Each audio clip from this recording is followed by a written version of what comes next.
This is Retro Sports Radio. Visit RetroSeasons.com for more sports history. The 1942 Major League Baseball All-Star Game took place at the Polo Grounds in New York on July 6, 1942. While the game had been scheduled for a twilight start at 6:30, rain delayed the first pitch for an hour, leading to the first All-Star Game contest played entirely under the lights. The American League was managed by Joe McCarthy, who led the Yankees to the World Series over the Dodgers in 1941, 2 months before the attack on Pearl Harbor. McCarthy would send his own ace, Spud Chandler, to the mound to start the game. Spud had a record of 9-2 and helped the Yanks reach 50 wins and establish a 4-game lead over the Red Sox by the break. The National League was managed by Leo DeRocher, who led the Dodgers to the first World Series appearance in over 20 years in 1941. Leo would send the Cardinals' Mort Cooper to the mound to face the American League. Cooper had a record of 11-4, trying to help the Cardinals keep pace with the red-hot Dodgers, who were in first place with an 8-game lead at the break. This audio recording is from the Mutual Radio broadcast featuring announcers Bob Elson, Mel Allen, and Jim Britt. At this time, WGN joins the Mutual Network for the presentation of the All-Star Game, which is in progress at the present time. Leo DeRocher, who will guide the destinies of the National League All-Star team this year, has for outfielders such game-breaker-uppers as Mel Ott, Joe Medwick, and Pete Reeser. Pete Reeser leading the National League in hitting with an average of .361. These men are fortified by such stalwarts as Enos Slaughter of the St. Louis Cardinals, young Willard Marshall, freshman sensation of the New York Giants, making the All-Star team even before he's completed his first year as a major leaguer. Then there's Terry Moore, pretty good with that willow, and considered as one of the finest defensive center fielders in the history of the game. And then there's Danny Litweiler of the Philadelphia Phils. In the infield for the National League, there's Archie Vaughan, who hit 2 home runs in last year's All-Star game, you remember, hit them in succession. And when he had hit his second one, with the National League ahead, it looked as if Archie Vaughan would be the hero of the 1941 All-Star game. It took Ted Williams' 9th-inning home run, which won the game for the American League, to rob Archie Vaughan of being the hero of the 1941 Midsummer Classic. Then there's Jimmy Brown of the St. Louis Cardinals, a switch hitter. That's right or left, depending on whether a right-hander or left-hander is pitching. Always a dangerous little man up at that plate. Eddie Miller at shortstop, who hits a long ball. Frank McCormick of the Cincinnati Reds, another long ball hitter and a good hitter. And, of course, last but certainly not least, one of the biggest power men in the major leagues, Johnny Mize, who's become very fond, incidentally, of those short right field stands here at the Polo Grounds since he's become a member of the New York Giants. The distance from home plate to the right field stands, 294 feet. Not a very long distance, and John has learned how to pull that ball closely, which you have to do to get them into that right field stands, and is very fond of them. There's a 100-foot drop away from that 294-foot sign as the wall out there fades away toward deep right field to the bullpen. It's a 100-foot drop, so that in order to get that ball into the right field stands, you do have to learn how to pull them closely. The men back of that plate for the National Leaguers tonight can hold their own with a bat, too. Walker Cooper, Ernie Lombardi, and Mickey Owen. And as for pitchers, looking at it from a defensive standpoint, what more could you want than such men as Mort Cooper, Whitlow Wyatt, Claude Passo, Johnny Vandermeer, Bucky Walters. Ray Starr and Carl Hubble have been added to that list since Cliff Melton, who was originally scheduled to perform for the National Leaguers tonight, came up with a sore arm. Mort Cooper's won 11 games. Whitlow Wyatt has won 8. Claude Passo has won 12 games. Johnny Vandermeer has won 8. Bucky Walters has won 9 games. And Ray Starr, a veteran sensation of the Cincinnati Reds, a veteran from a standpoint of age rather than service, has won 12 games. That group of pitchers, all in all, have won 52 games, while losing only 26 among them, for an average of some 667, and that's pretty good pitching. Mort Cooper, who's scheduled to start for the National Leaguers tonight, has appeared in 16 games for the Cardinals this year, has won 11 of them.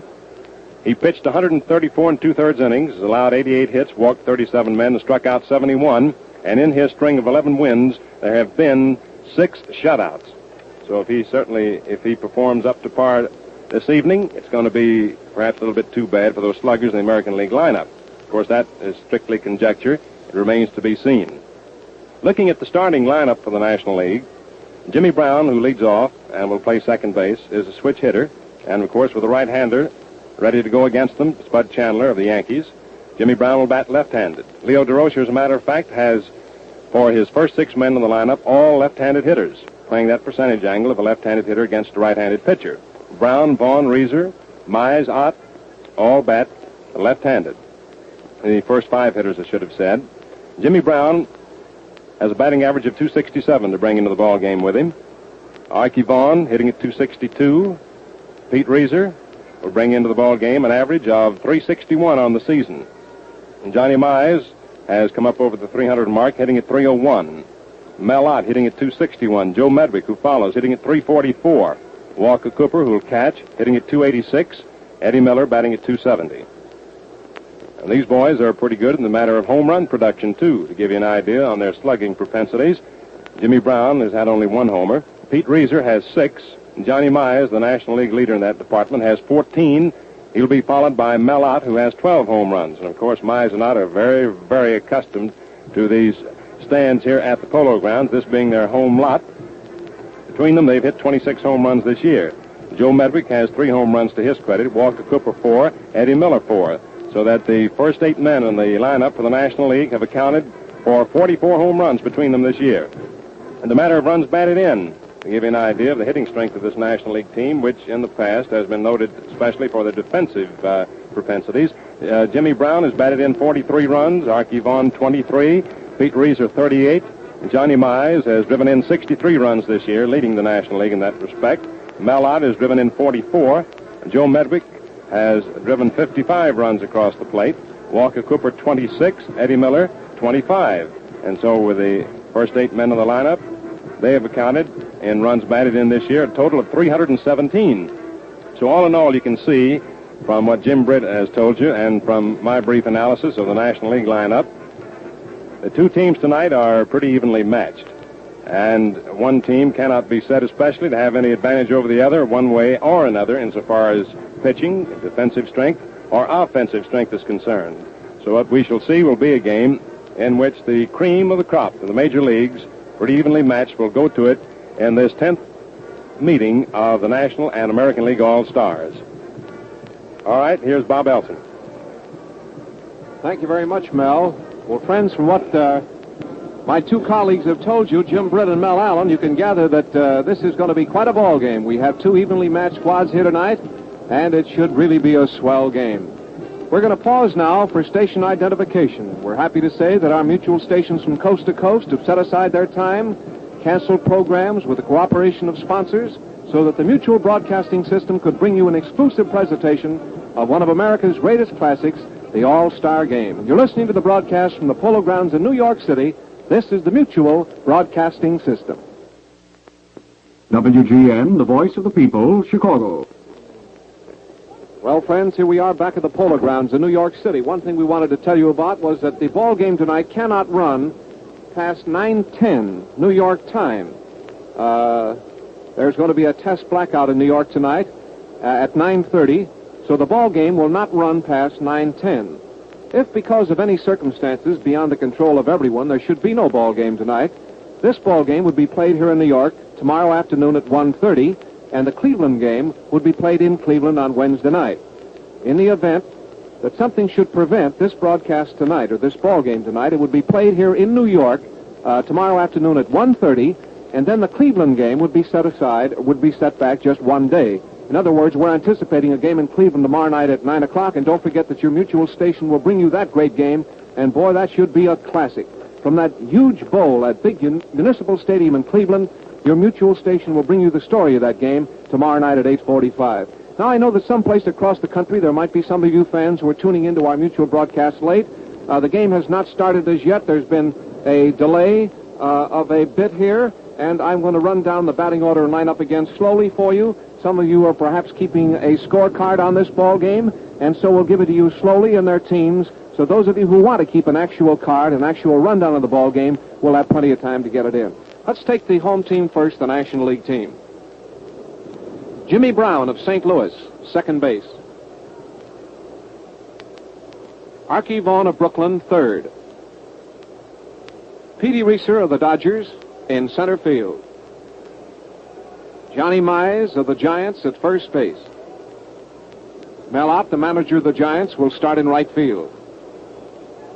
Medwick of Brooklyn, and by the way, Medwick has really been playing marvelous ball for the Dodgers this year. I think that Joe's comeback, although it wasn't exactly a comeback because he played good ball last year, but the baseball he's played this year has really been something. As you know, he's right up there hitting around 345, has driven in a flock of runs. He hits safely in a long stretch of ball games, and Joe's having another great year. Medwick will start in left field. Walker Cooper of the St. Louis Cardinals will catch. Eddie Miller of the Boston Braves is going to start at short. And Mort Cooper, the ace of the St. Louis Cardinals staff, who's won 11 ball games and lost 3, is going to start for the National League. By the way, looking over Cooper's record, we see that he won 11 games and lost 3. He pitched 12 complete games. And one thing you notice about Cooper's record is that he pitched 6 shutouts. Mort Cooper has 6 shutouts out of the 11 games he's won.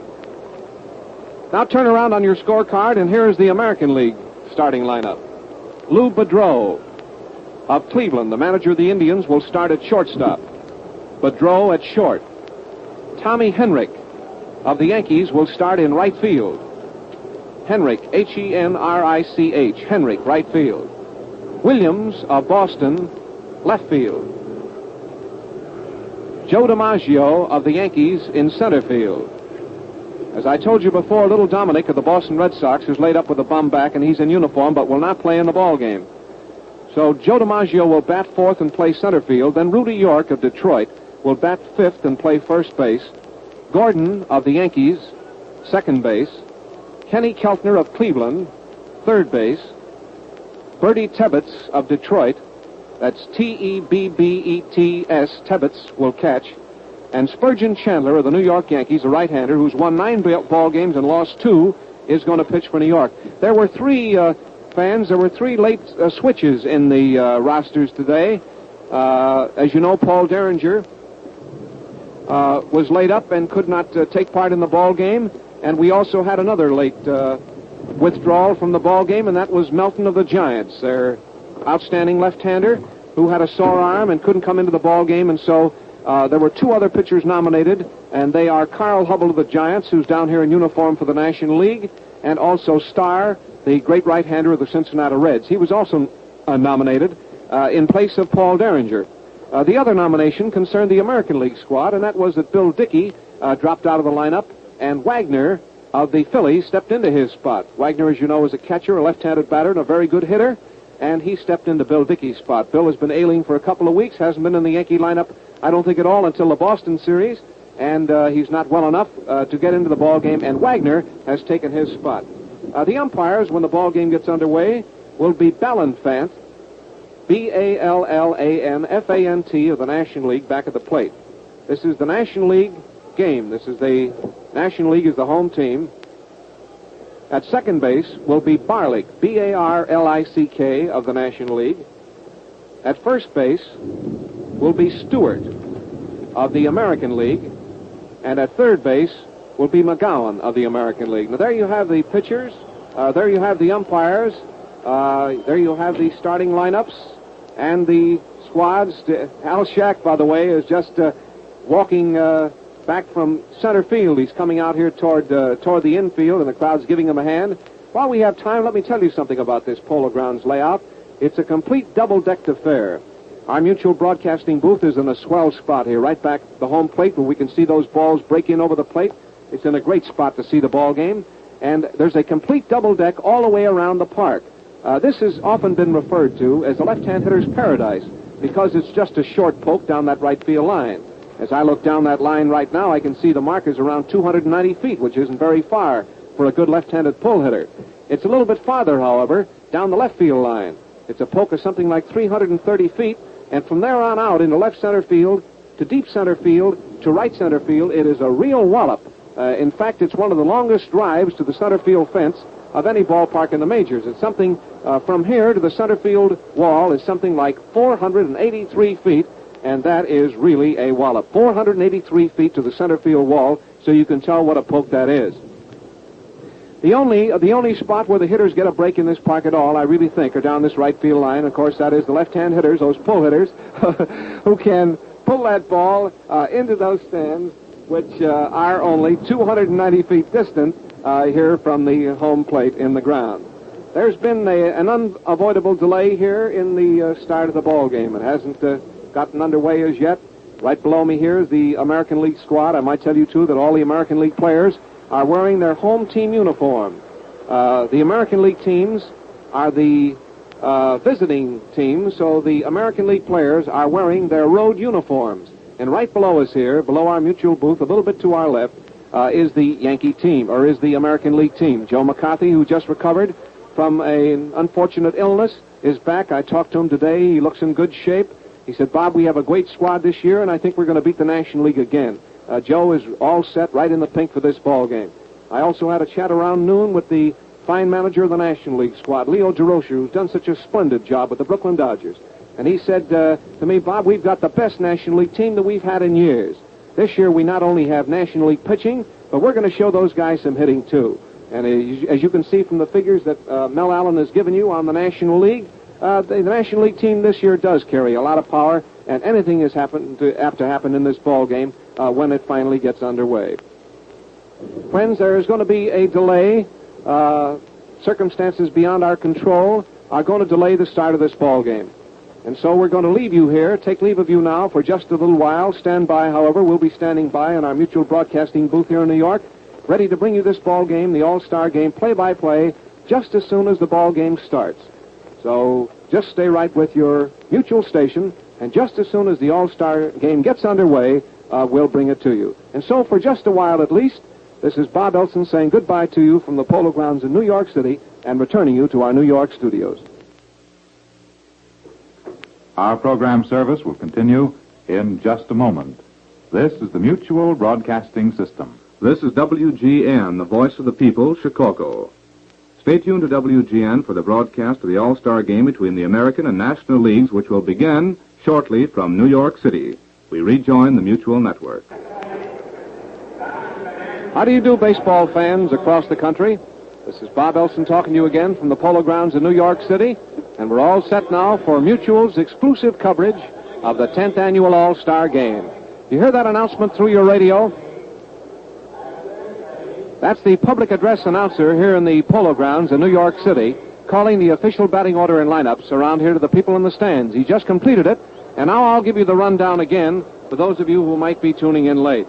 Here's the starting lineup for the National League, and the National League team will very shortly take the field. And then Jim Britt will describe the first three innings for you. Mel Allen of New York will describe the middle three, and I'll describe the last three. The announcer has just called the official batting order and lineup. I repeated it to you before. There's been an unavoidable delay, and the ball game is going to start now any minute. And here's the lineup. For the National League, Brown of St. Louis at second base. Archie Vaughan of Brooklyn at third base. Petey Reeser of Brooklyn in center field. Johnny Mize of New York at first base. Mel Ott of New York in right field. Joe Medwick of Brooklyn in left field. Walker Cooper of St. Louis is the catcher. Eddie Miller of Boston is the shortstop. And Morton Cooper of St. Louis is the pitcher. His record, as we told you before, he's won 11 ball games and lost 3. 11 of his wins have been shutouts, and he's been one of the outstanding pitchers of the year. You stop and figure 11 wins and 6 shutouts, you've got something. Here's the lineup for the American League. Cooper has just come out of the National League dugout, which is down here to the right of our mutual broadcasting booth, and he is going to warm up now with Ernie Lombardi. Ernie Lombardi of the Boston team. He's going to take a few throws, and the rest of the National League team is out on the field just tossing the ball around. Not on the diamond, they're on the field. They haven't got out onto the diamond as yet. And Cooper is going to try a few practice throws from the mound. He's walked out to the center of the diamond now. And here is Big Ernie Lombardi of Boston, who is one of the reserve catchers for the National League, standing just back of the plate taking Cooper's practice throws. Here's Spud Chandler of New York, who's going to start for the American League. He's come out, and he's going to get a few practice throws. Well, let's get on anyway with the American League lineup. Lou Boudreau of Cleveland, shortstop. Here's another announcement.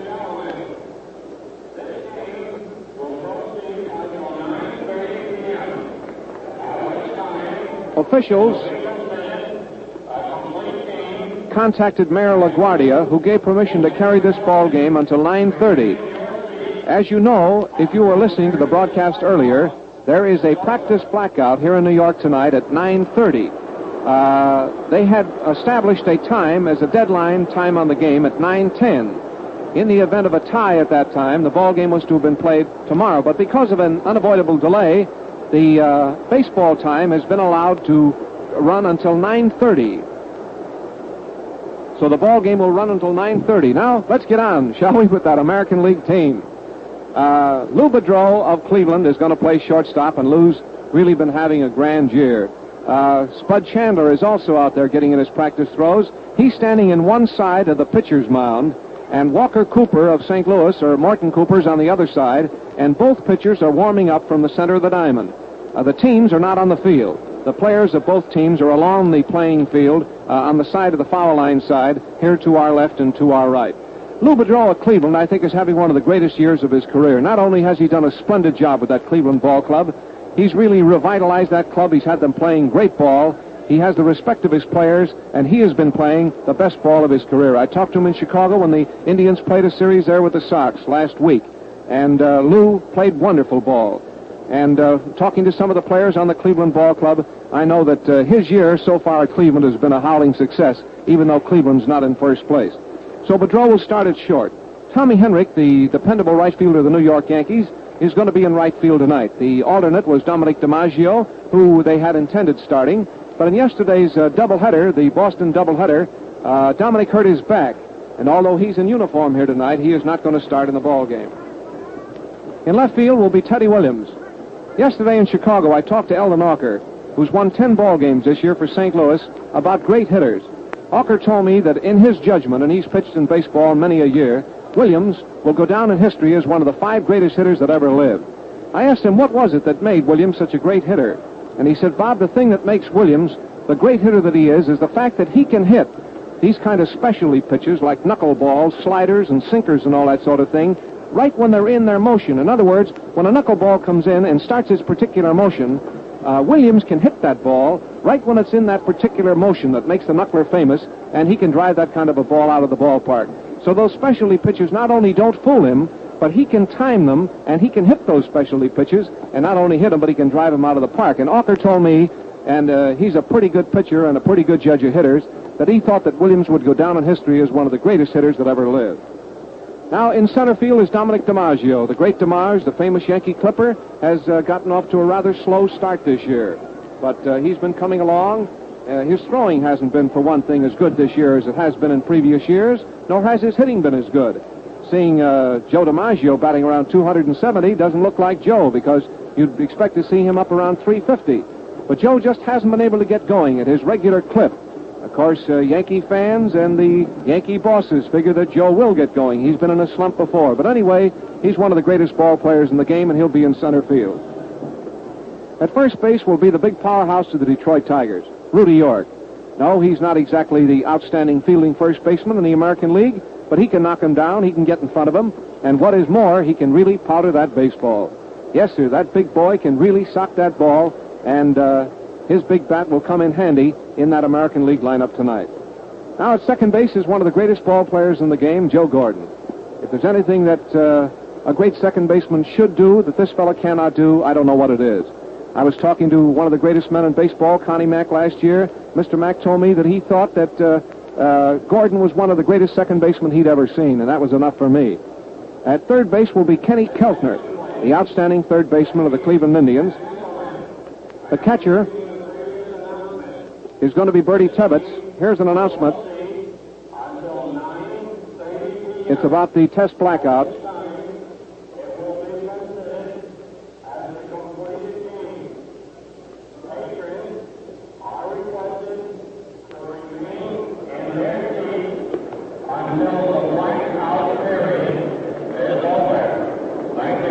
If you couldn't hear the announcement, the public address announcer was telling the fans that the blackout, the test blackout here in New York tonight, is going to start at 9:30, and the ball game had previously planned to end at 9:10, regardless of what stage the game was in. But now, because it's been late getting started, they're going to run it down to the actual blackout time, and the customers and fans here in the stands have been asked to remain in their seats. Gotten as far as the catcher, Bertie Tebbets, who's going to be back at the plate in place of Bill Dickey, the old workhorse of the Yankees and one of the greatest catchers in the game. Tebbets is a fine catcher, and he's a good hitter. And the pitcher tonight is going to be Spud Chandler. a very fine right-hander of the New York Yankees, who has had a fine record this year.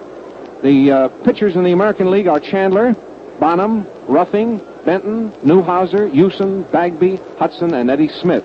The pitchers for the National League are Mort Cooper, Whitlow Wyatt, Carl Hubble, Passaw, Vandermeer, Walters, and Ray Starr of Cincinnati. There's been 2 changes. Melton was dropped off the squad today because of a sore arm, and Carl Hubble was substituted. Derringer was also out because of an injury, and Starr of Cincinnati was substituted. There was 1 substitution on the American League squad today, and that was Bill Dickey dropped off, and Wagner was substituted. And now, fans, we're all set for the All-Star game. The teams are going onto the field. The umpires are coming out. The 10th annual All-Star Ball Game is going to be brought to you exclusively by the Mutual Broadcasting System. The umpires have just walked up to the plate. The National League team has gone out onto the field, and I'm going to turn our microphone over now to my good friend Jim Britt of the Yankee Network, who will talk to you just as soon as you hear our national anthem.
Good evening again, everyone. This is Jim Britt about to bring you the first 3 innings, play-by-play, of the 10th All-Star Game. As you know, the previous record is 6 victories for the American League, 3 for the National Leaguers. And at the moment, there goes the official starting ball being given to Mort Cooper. The rosin bag has already been handed him by the Brooklyn Bat Boy, who is the home bat boy for the National Leaguers, just as the Yankee Bat Boy is the host of the evening as far as the visiting American Leaguers are concerned. Walker Cooper is the catcher, and his brother Mort Cooper is on the mound. Recently, on the occasion of an Army-Navy relief game at Braves Field in Boston, attended by more than 25,000 fans, Mort Cooper came within 2 bloopers, 2 accidental base hits, you might say, of pitching a near-perfect ball game. In addition to that, he gave 1 walk. That was his 3rd consecutive shutout. Later, that streak was broken. Here is the starting plate umpire, Lee Ballanfant, coming over to talk with manager Joe McCarthy of the New York Yankees about some matter pertaining to the game itself. At first base will be Ernie Stewart of the American League. At second base, the colorful Al Barlick of the National League. And at third base, Bill McGowan of the American League. The first man up will be manager Lou Boudreau of the Cleveland Indians. He bats right-handed, has a season's batting average of 302. This is his first year as a skipper, the youngest skipper the American League has seen. He has 7 doubles, 7 triples, and a single home run since the start of the season. He is one of the most famous athletes in the history of the University of Illinois. He was a great basketball player. His opponents in the Middle West, especially in the Western Conference, insist to this day that great as he is in the diamond world, he was an even greater All-American cage star. There's the roar as Boudreau, who has quite an unorthodox batting stance, starts his position. Artie Fletcher is coaching at third base, and at first base is Bucky Harris, the manager of the Washington Senators. Boudreau crouches. The outfield is just about straight away. Here's the first pitch, and it is ball 1. 1 ball and no strikes the count. The infield is back on the left side. Archie Vaughn is playing just about 5 feet away from third base. The outfield is fairly deep on the left side, with Joe Medwick playing deep in the corner. 1 ball, Mort Cooper winds up, delivers. There goes a long drive towards left field. That ball is given a real ride, and it is up in the stands for a home run. The American Leaguers lead 1-0.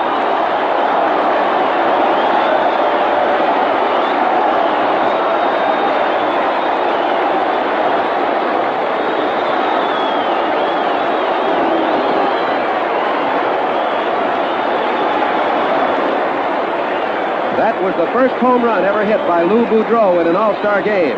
It was a long drive that went to left center field at around the 400-foot mark. It was a tremendous wallop off right-hander Mort Cooper, and the American Leaguers lead by a score of 1-0. Port-sider Tommy Henrik is up now. Here comes the pitch, and he looks at the ball low and outside. That is the second time Lou Boudreau has driven in a run in All-Star game competition. The score is 1-0 in favor of the American League as a result of his walloping a tremendous homer to left field on the very second pitch thrown to him. The score 1-0 in favor of the American Leaguers. 1 ball the count on Henrik. Here it is. Too low. 2 balls and no strikes. A tremendous roar came from the throats of the assembled fans here at the Polo Grounds. That would have been a home run in virtually any baseball park in the league, in either league, including Washington's Griffith Stadium. The outfield is just about straight away for Tommy Henrik. Right fielder Mel Ott is fairly deep. Here's the pitch. Called strike. A nice pitch, just buckle high through the heart of the plate. Incidentally, Mort Cooper, like Higbee of the Brooklyn Dodgers and Passau of the Cubs, is a jinx-defying hurler who wears the numerals 13 on his back. Paced by Boudreau's home run, the American Leaguers have nobody on in the top of the first. Nobody out, and the count is 1-2. Outside. Ball 3. 3 balls, 1 strike the count. Cooper is a tall, swarthy, extremely handsome right-hander whom many of the Cardinal rooters believe is another Jerome Dizzy Dean. His record so far this season is 11-3, and his streak of 9 consecutive victories was just broken. He winds up, pitches. There's a foul ball down the third baseline, fielded very easily by third base coach Artie Fletcher, who flips it to Archie Vaughn. Vaughn is rubbing up the ball. He takes a few steps over toward the infield grass, and Mort Cooper is standing out on the edge of the mound waiting for it. There is one of the American Leaguers making a slow trek from the giant dressing room here at the Polo Grounds over towards the left field bullpen. The count is 3-2. The big one just about ready to sail up with Tommy Henrik, the New York Yankee right fielder, up. Here it is. There goes a drive that goes solidly into right center field for a hit. Henrik pulls up at first base, rounds the bag, decides to go to second. There's the throw, and he has a double. Center fielder Pete Reiser came in to slow the ball up. It didn't quite have the power to reach him. It was right over the head of second baseman Jimmy Brown of the Cardinals. Henrik rounded first base and very smartly decided that he could take 2. He went all the way to second base, hit the dirt, and the play was not close.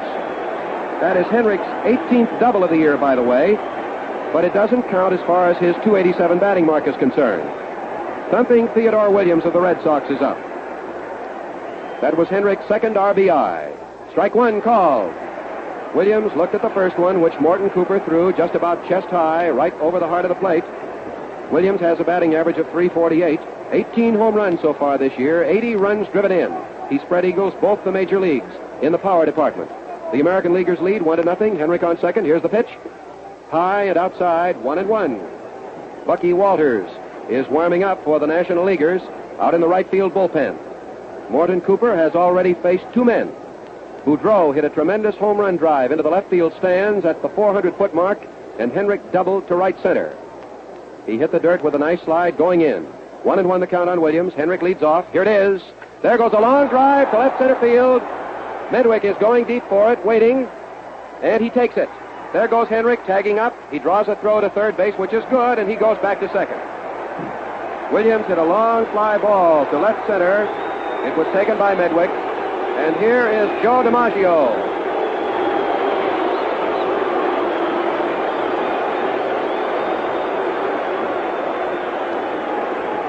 Joe DiMaggio, the Yankee Clipper, whose all-star record is not star-studded.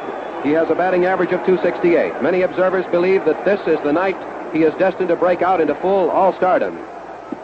Low and inside, ball 1. Tommy Henrik is on second base with his illustrious Yankee teammate, Jolting Joe DiMaggio, standing in that famous wide base of his at home plate. He's waving his bat in the direction of Cooper. The outfield is deep to the left. Medwick has backed up. He is just about as deep as Ott was in right field for Williams. 1 ball the count. Here it is. Strike called. A good strike through the heart of the plate, buckle high, and the count is 1-1. 1 man out. The American Leaguers 1 run. The National Leaguers nothing. Lou Boudreau hit a home run on the second pitch. Then Tommy Henrik doubled to right center. Henrik is still anchored at second. He takes a lead. Cooper pitches inside. Ball 2, strike 1. Joe was all set to tee off on that. Had it appealed to him, he doubtless would have swung from the heels. But he choked his bat and got out of the way. He and his brother Dominic and his other brother Vince stand with their feet probably wider apart than any other trio of batters, certainly any brother combination in the majors. 2-1 the count. There goes a high bouncing ground ball to Archie Vaughan. He holds the runner to second, throws to first. There's the throw to first base for the out. And Henrik, after the throw was made from Vaughan to Mize to retire DiMaggio, took third. Archie Vaughan did his job. He tried to bluff Tommy back to second base. Tommy did not go all the way back, realizing that Vaughan would have to commit himself. And just as soon as the long throw was made from Vaughan to Mize to retire Joe DiMaggio, Henrik took third on the out. 2 men out. Bucky Walters is still warming up, by the way. And big Rudy York, Chief Rudy York of the Detroit Tigers, is up. He is the first baseman. He bats 1 below the cleanup slot, has an average of .278, including 14 home runs. Henrik on third, 2 men out. Ball inside. That one very nearly shaved the letters. Detroit, right off the front of Rudy's chest. He wears the number 4. All these players, you know, are wearing their own uniforms. The National Leaguers, their home uniforms. The American Leaguers, their traveling suits. 1 ball, no strikes, 2 men out.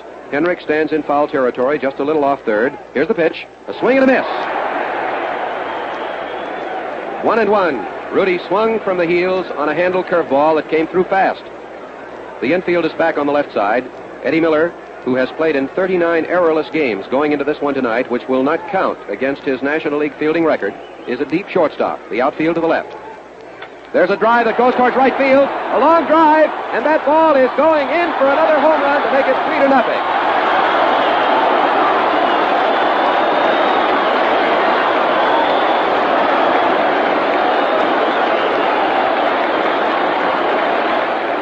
Rudy York is coming home, back of Tommy Henrik. He's being congratulated by Joe Gordon. The American League leads 3-0. And Rudy York, who is a notorious center field and left field hitter, hit a home run straight away into right field for his first All-Star run batted in, his 15th home run of the year. He has 14 through the regular season, and the score is 3-0 as Henrik scored ahead of him from third. Flash Gordon is up. He has an average of .347. A swing and a miss. Flash went up there ready to swing on the first one. The American Leaguers are threatening to turn this into a first-inning rout. 2 mighty home runs, 1 to left by Boudreau, 1 to right with 1 on by Rudy York, each hitting his first round-trip wallop in an All-Star game. 2 men out, none on, Gordon up. The count is 1 strike. Cooper pitches. There's a swing and a miss, and a chest-high curveball outside, and the count is 2 strikes. Mort Cooper so far has been no puzzle for the American Leaguers, but the game is young. With 8 2/3 innings still to be played, it is anyone's ball game. 2 men out in the top of the first, nobody on. Gordon has a mark of .347, bats right, waits, swings and misses for strike 3. That's the first strikeout of the 10th All-Star game. But the American Leaguers pounded Mort Cooper savagely in the first half of the first inning. They collected 3 runs on 3 very solid hits for a total of 10 bases. There were no errors, and of course, there were no runners left on base. Now, in the event you tuned in late on Mutual's exclusive play-by-play report of the 10th All-Star game from the Polo Grounds in New York, the proceeds of which are to go into the Baseball Equipment Fund and to the Army and Navy Service Relief Societies, here are the lineups again. For the American League, manager Lou Boudreau of the Cleveland Indians, shortstop. Tommy Henrik of the Yankees, right field. Ted Williams of Boston, left field. Joe DiMaggio of the Yankees, center field. Rudy York of Detroit, first base. Flash Gordon of New York, second base. Ken Keltner of Cleveland, third base. Bertie Tebbetts of Detroit, catcher. And Spud Chandler, whose record is 9-2, a right-hander, on the mound. For the National League, Jimmy Brown of the Cardinals, second base. Archie Vaughan of Brooklyn, third base. Pete Reeser of Brooklyn, center field. John Mize of the Giants, first base. Manager Mel Ott of the Giants in right field. Ducky Medwick of Brooklyn in left. Walker Cooper of the Cardinals, back of the plate. Eddie Miller of the Boston Braves at shortstop. And Mort Cooper of the St. Louis Cardinals on the mound. He already has been shelled savagely to the tune of 3 runs.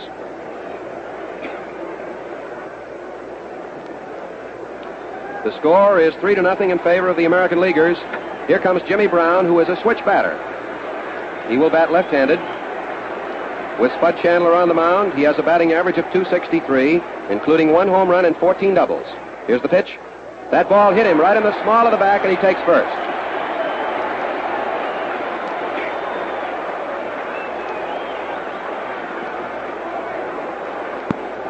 Jimmy Brown had no opportunity even to get out of the way of an inside curveball that broke very sharply, hit him in the small of the back, and he becomes the first National League base runner in the All-Star game of 1942.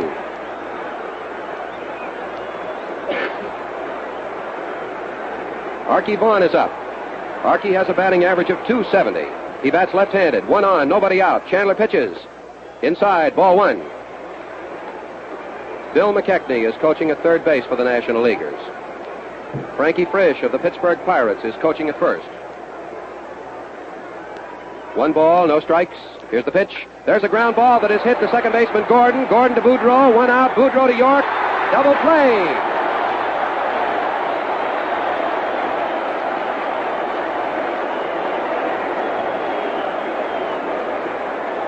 With a count one ball, Archie Vaughan lashed a savage grounder that went straight as an arrow from a bow to Flash Gordon. Gordon wheeled through to Boudreau, who made a magnificent pivot to throw to Rudy York, who made a good stretch to get Vaughan ahead of the relay. Two men out, nobody on. Pete Reiser, the Major League batting champion of the moment at least, with a batting average of .361. A left-hand batter, two men out and none on. It knocked him down. Ball one, close to the head. Pete went down, now he gets up, brushes the dirt off his trousers. Spud Chandler is scraping the dirt together on the mound to make more comfortable that pace of his that he takes towards the plate. He has gotten rid of two men. His teammate, Joe Gordon, started a twin kill. Here's the pitch. Low and inside for a second ball. The American Leaguers have a lead of 3-0 on the strength of a home run by Lou Boudreau and a home run by Rudy York after Tommy Henrich had doubled. Two balls, no strikes. There's a slowly topped ground ball that goes to Gordon. Gordon flips to York, and the side is retired. Chandler did not retire the side in 1-2-3 order, however. He hit Brown with a pitch. Vaughan smashed into a Gordon to Boudreau to York double play, and then Reiser hit an easy roller to Joe Gordon. Gordon came in fast and smothered it on a slow hop and threw to York for the out. No runs, no hits, no errors, nobody left in the last half of the first inning, and there's a little band music to celebrate the fact that the American Leaguers had been the first to score. They'll show no partiality through the course of the evening, however, because there'll be just as much in the way of celebration on the part of the National League fans here tonight. The National League, by the way, is the host of the evening. Artie Fletcher is coaching at third base. He's the celebrated Yankee coach, signal stealer, and third base coach par excellence, who has aided Joe McCarthy and his Yankees to so many World Championships. Coaching at first base is Bucky Harris, the manager of the Washington Senators, the former boy wonder. The coaches for the National Leaguers are Bill McKechnie and Frankie Frisch. The respective managers, of course, are the two men who matched strategies and tactics in the World Series last year at Yankee Stadium and Ebbets Field, Leo Durocher and Joe McCarthy. Defensively, the National Leaguers have Medwick in left, Reiser in center, Ott in right, an infield of Mize, Brown, Miller, and Vaughan, and the Cooper brothers of the battery. Ken Keltner of Cleveland is up. He has an average of .285, and he bats right. He opens the second inning for the American Leaguers. Cooper pitches. Ball one. The first pitch was just about hip high, and it missed the outside corner. The score, American Leaguers 3, National Leaguers nothing. The outfield is a shade to the left. Third baseman Archie Vaughan is playing close to the bag. Miller is deep at short. Here's the pitch.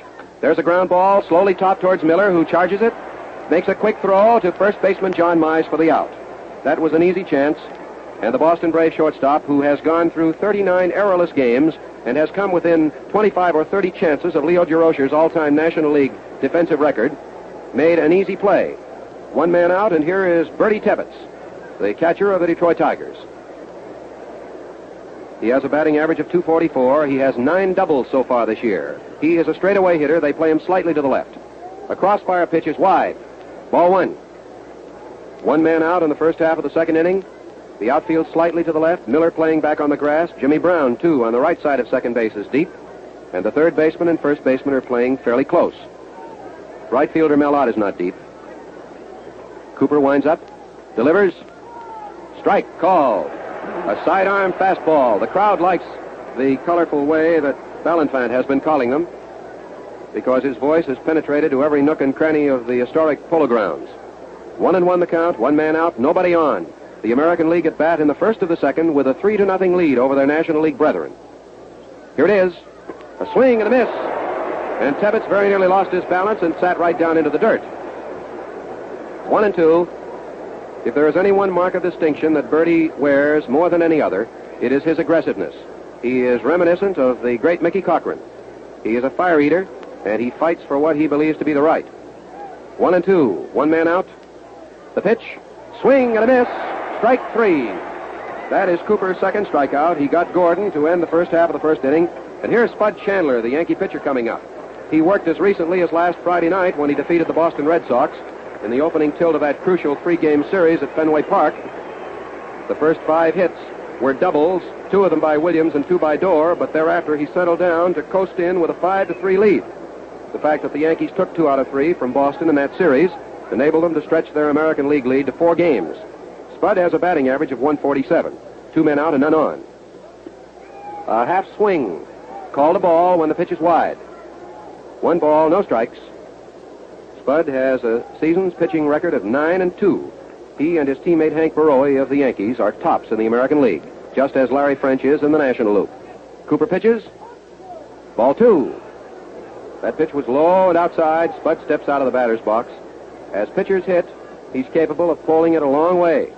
The infield is back slightly on the left, and Mize is playing in just a few feet back of first base. Cooper gets his sign from his brother Walker. He delivers. Ball 3, low. Chandler was well up front that time. He had his bat in bunt position, never used it, and the count is 3-0. 3 balls and no strikes.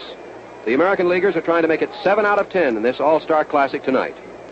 Cooper gets set, and it's a perfect strike. Chandler was set to take it, and he did. Not even an effort to swing. 3-1 the count. The National Leaguers are in the home team's dugout to the right, and just below us, in the dugout occupied by the New York Yankees, when they play in the Polo Grounds and World Series, are the American Leaguers. There's a swing and a miss for strike 2, and then Chandler did go down on one knee and was quick to get back up again. Cooper had himself in a 3-0 hole. Then he pitched a good called strike and got Chandler on a clean swing and a miss. 3-2. 2 men out and no one on. The windup. The pitch. There goes a long drive to right center field. Center fielder Reeser is over, waiting. And he takes it going away for the 3rd and final out in the first half of the 2nd inning. That is Pete's first chance. No runs, no hits, no errors, nobody left. At the end of an inning and a half, going into the last half of the 2nd inning with the National Leaguers slated to come to the plate, the totals are American Leaguers 3 runs, 3 hits, no errors. The National Leaguers no runs, no hits, and no errors. We pause now for station identification. This is the Mutual Broadcasting System. WGN, the voice of the people, Chicago. The last half of the 2nd inning coming up with Big Johnny Mize, the New York Giant first baseman, his manager and right fielder Millot, and left fielder Ducky Medwick of the Brooklyn Dodgers slated to bat in that order. If you're one of our most recent listeners and tuned in late, in the very first inning, Boudreau led off with a home run on the second pitch to put the American League ahead 1-0. Henrik doubled to right center, moved up on DiMaggio's infield out after Williams had flied out, and York hit a home run into the right field stands just inside the pole to make it 3-0. Chandler faces Mize. It's a strike. A fast one right down the middle to Big John. He represents most of the Giant power, the power the Cardinals lost in their trade. He has an average of .292 and 14 home runs. There's a foul ball way over to the right, up against one of the box seats, and there goes Frankie Frisch of Pittsburgh to recover it. Strike 2. Spud Chandler of the Yankees and Bertie Tebbetts of Detroit. That's the American League battery. In left field, Williams of Boston, DiMaggio and Henrik of the Yanks in center and right. The infield, York of Detroit, Gordon of New York, Boudreau and Keltner of Cleveland at first, second, short, and third. The count is 2 strikes on Johnny Mize. Here's the pitch. Too close. John simply stepped back almost imperceptibly to get out of the way of it. The outfield is just a shade to the right, and center fielder DiMaggio is playing deep. Chandler winds up, delivers. A curveball missed the outside corner. John followed it with his eye until the last possible break. The count is 2-2. The National Leaguers are trailing, no runs to 3 in the last half of the 2nd inning. Spud Chandler of the Yankees and his American League teammates are off to a flying start as a result of that power that they have been talking so much about. The windup, the pitch. There goes a ground ball hit towards Rudy York. York spears it. Chandler covers, takes it in time for a beautiful piece of teamwork. That was a fine play, both by York and Chandler, who was able to go all the way from the mound to first to cover in time for the out.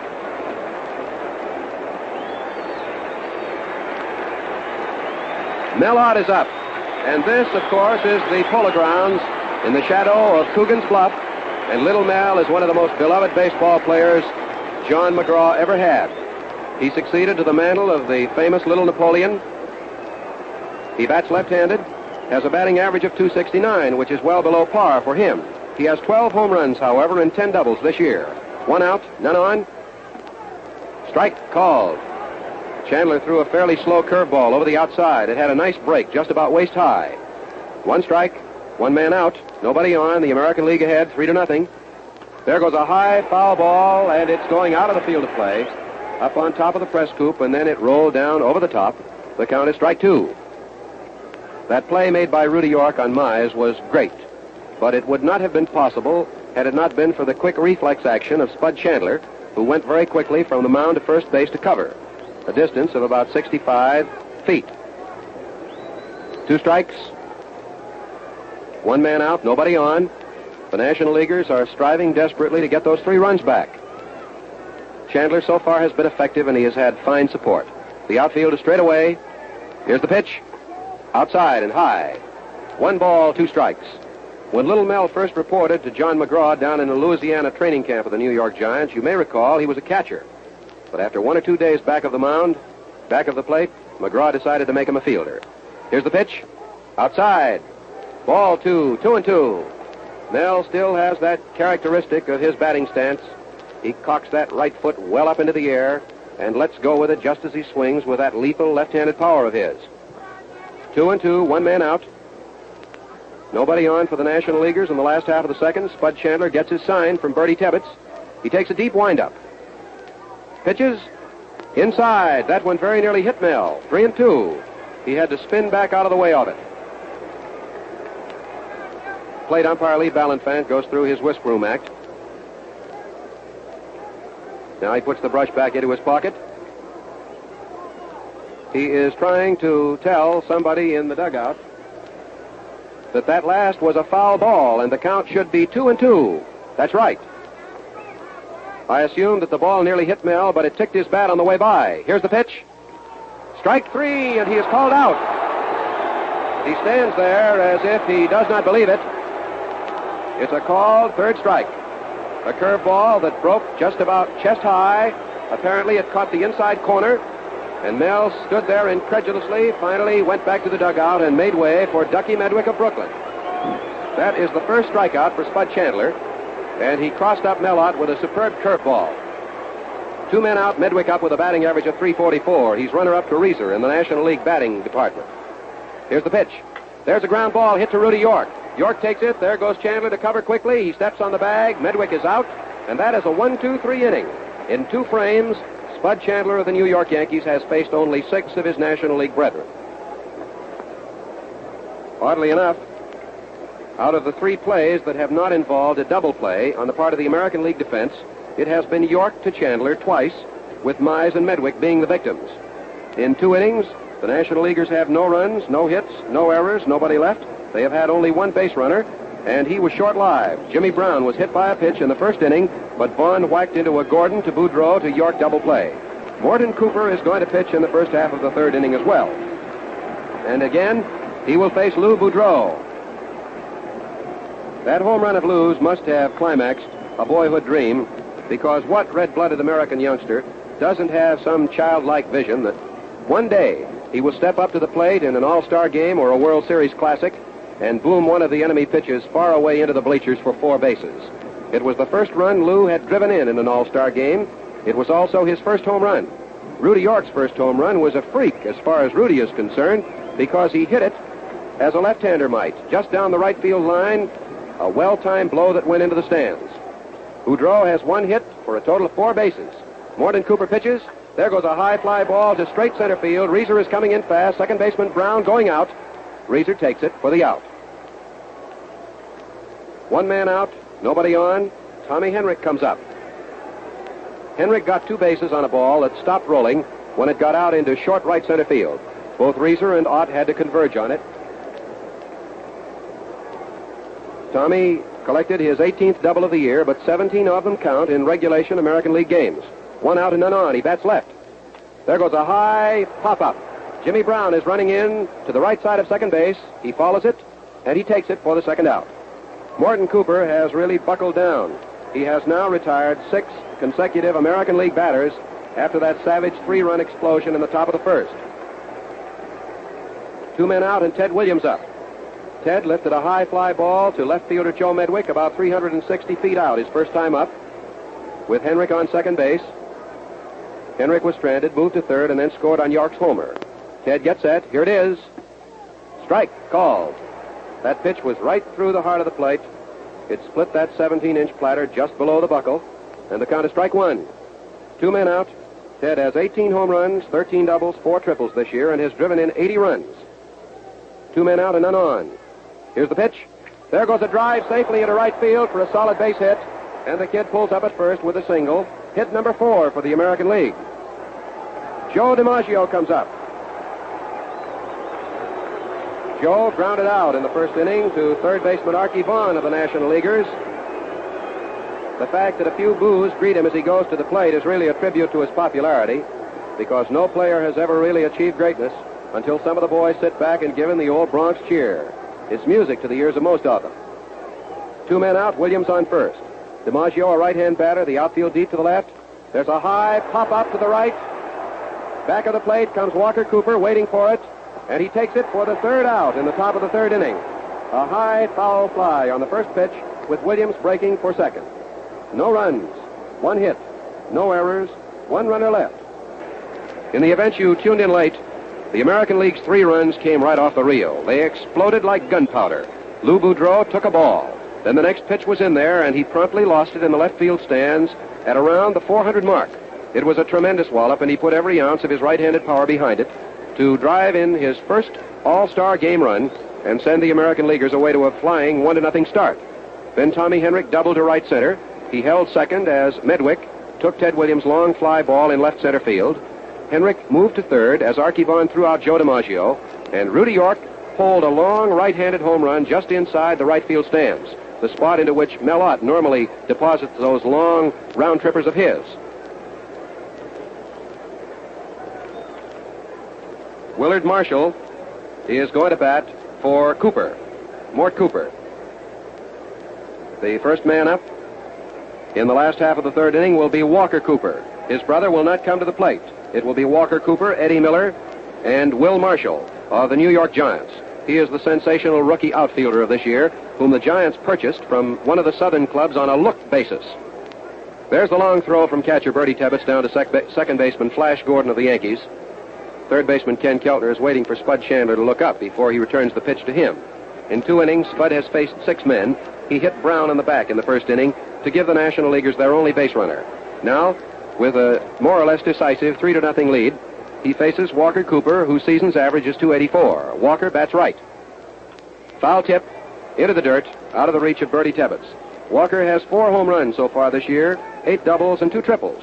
Oddly enough, he was the pitcher and Morton was the catcher when the Cooper brothers broke in. Mort decided he would infinitely prefer to throw at his brother. So today he is the outstanding pitcher of the National League, with 11 victories and 3 defeats. 1 strike, no balls, none out and none on in the last of the third. Chandler delivers. There's a drive that goes savagely to Gordon's right into center field for a hit. The first National League hit of the night. It came on the second pitch. After a foul strike, Walker Cooper smashed a savage grounder about 15 feet to the right of Joe Gordon. And there is no longer a no-hitter in prospect for the American League twirler. Eddie Miller is up. Eddie has a batting average of .268. He's the shortstop of the Boston Braves, is having his greatest year. He has a record of 39 errorless games. His batting record includes 4 home runs, 19 doubles, and he's well up among the major league leaders in stolen bases. Walker Cooper on first, none out. Here's the pitch. There's a foul ball drifting back into the stands for a strike. 1 strike, no balls. Nobody out in the last half of the third inning. How long Spud Chandler is going to pitch remains to be seen. There has been no warm-up activity in the American League bullpen, but Johnny Vandermeer and Bucky Walters have been warming up alternately. It now is Vandermeer in the National League bullpen out in right field. 1 strike. Chandler stretches, pitches. There's a ground foul to the left, and the count is strike 2. That hit the box in which the venerable Connie Mack of the Philadelphia A's is seated, one of the greatest figures in baseball. 2 strikes the count.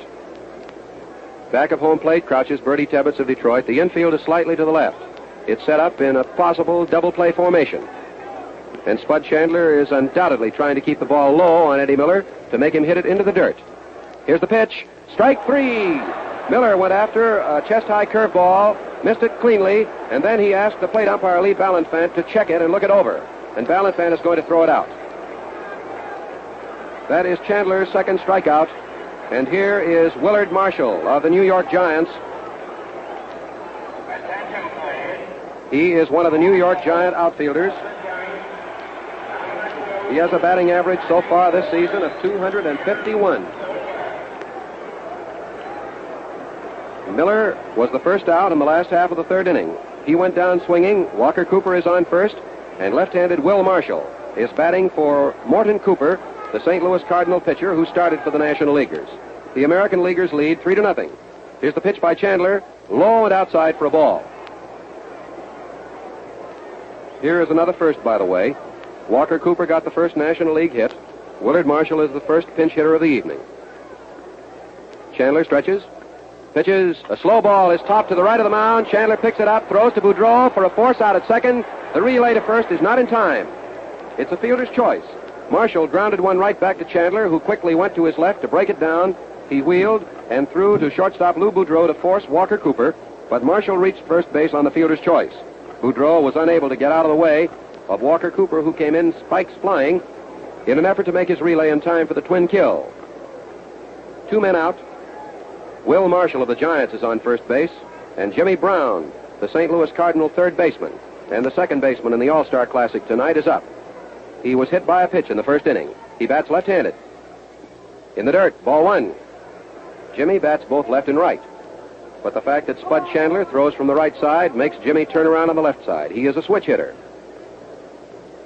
1 ball, no strikes. 2 men out. Marshall on first. Chandler delivers. There's a ground ball hit right to Joe Gordon. Gordon bobbles it, recovers it, and throws to first for the out. And the first 3 innings are over. Gordon bobbled the ball, but recovered in plenty of time. No runs, 1 hit, no errors, 1 runner left. So here are the 3-inning totals. For the American Leaguers, 3 runs, 4 hits, and no errors. For the National Leaguers, no runs, 1 hit, and no errors.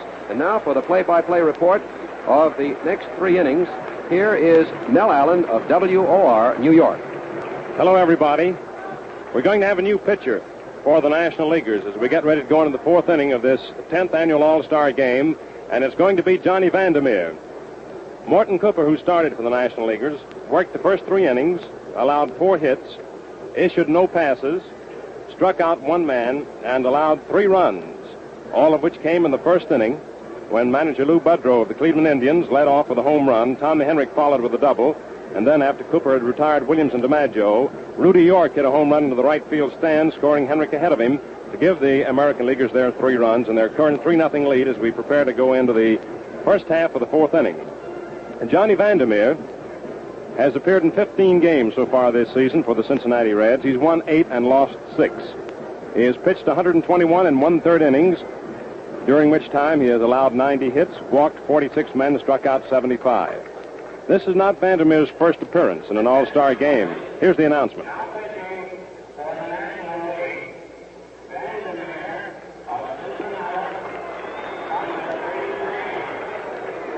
Back in 1938, Johnny Vandermeer appeared in an All-Star game and got credit for 1 of the 3 games which the National Leaguers have won from the American League teams. He pitched 3 innings in 1938 in the All-Star game, allowed 1 hit, walked 1, struck out 1 to get credit for the win. Incidentally, Dizzy Dean and Paul Derringer are the other 2 pitchers who boast wins over the American Leaguers. Dean's came in 1936 in the 4th game of the All-Star Classic. Final score was 4-3. Paul Derringer got credit for the win for the National League in 1940. That was the year the National Leaguers shut out the American Leaguers 4-0, the only shutout game in the history of the All-Star Classic. Along with Derringer, Walters, White, French, and Hubble combined to hurl that shutout.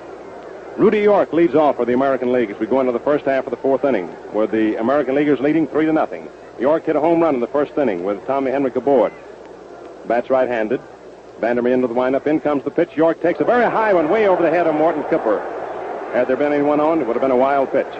Ball one. A very high pitch way over the head of both York and Mort Cooper.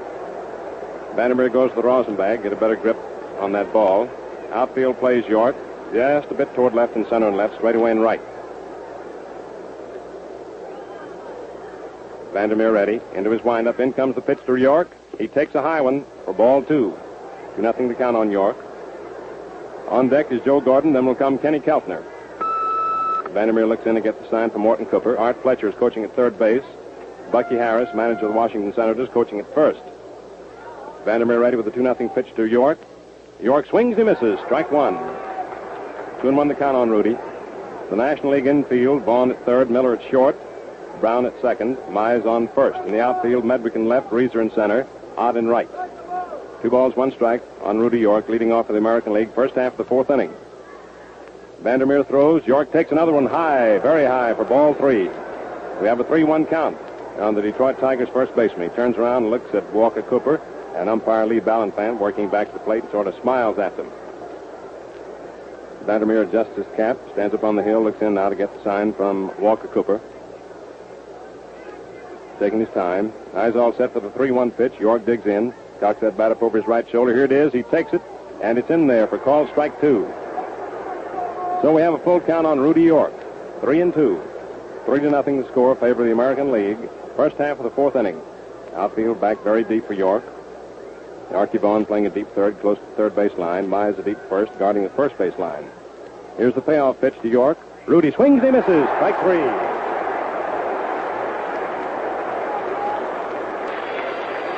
Strikeout number 1 for Johnny Vandermeer, and the second American leaguer to have struck out this evening. The first one being Joe Gordon in the first inning, whom Mort Cooper struck out.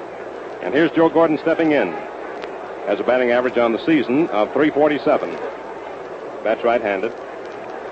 Gordon's all-star batting average is .125 up until tonight's game. Vandermeer throws. Gordon takes a slow pitch high for ball 1. Outfield pulled over toward left and deep and center and left, almost straightaway and right. Playing for a pull hitter primarily. Vandermeer taking his time. 1 out, nobody on base. Johnny ready to work. Throws. Gordon takes it high for ball 2. 2-0 to count on the Yankees' second baseman, Joe Gordon.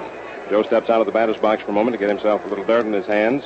Now he moves back in hitting position, has a look at Bucky Harris coaching at first for the hitter-take sign of the 2-0 pitch. Vandermeer ready to throw it. Goes into his windup. Gordon set at the plate. Here it comes. Joe swings, he misses. Strike 1. 2-1 the count. Gordon steps out of the batter's box now. Vandermeer goes back to the Rosenbag.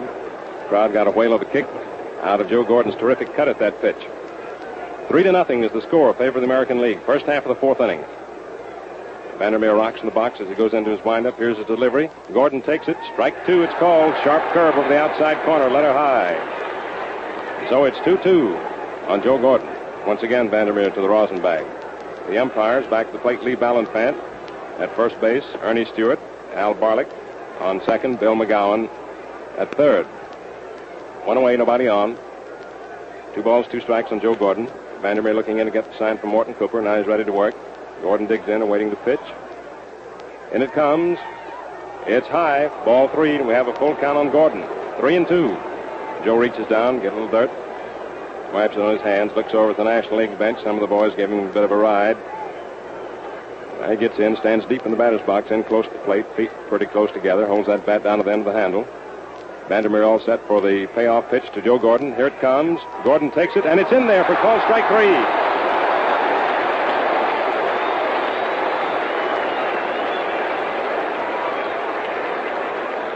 And so Johnny Vandermeer strikes out the first 2 men he faces, Rudy York and Joe Gordon. And already buzzing in the minds of the fans here at the Polo Grounds tonight is that historic performance in an all-star game of Carl Hubbell. Remember that. He struck out those 5 men in a row. Here is Kenny Keltner stepping up, grounded out to short in the second inning. Bats right-handed. First pitch is high outside for ball 1. Keltner hitting at .299 on the season. He was hitting at an even .500 up until tonight's game in all-star competition. Knee slightly bent, holds that bat down at the end of the handle, extended in front of his body. Outfield pulled a little over toward left. Vandermeer all set. Keltner digs in. In comes the pitch. Keltner swings and lets it pop up. Out toward short. Eddie Miller under it, waiting for it to come down. Still waiting, and he makes the catch for the out. It went way up there. Took a long time to come down. And so Johnny Vandermeer gets a nice hand as he moves off the mound to the National League bench.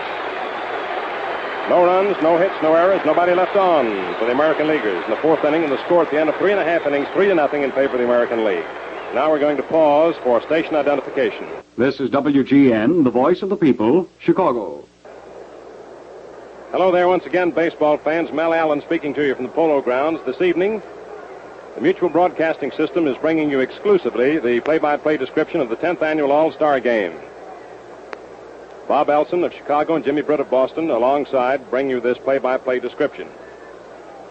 The game tonight is being played for the benefit of Uncle Sam's Armed Forces, for the benefit of their Bat and Ball Fund, for the Army Emergency Relief Fund, and for the Navy Relief Society. The score is 3-0 in favor of the American League as we come into the last half of the fourth inning. The American Leaguers striking swiftly, a home run by Lou Budrow and one by Rudy York with Tommy Henrik on, who had doubled in the first inning, giving the American Leaguers their 3 runs.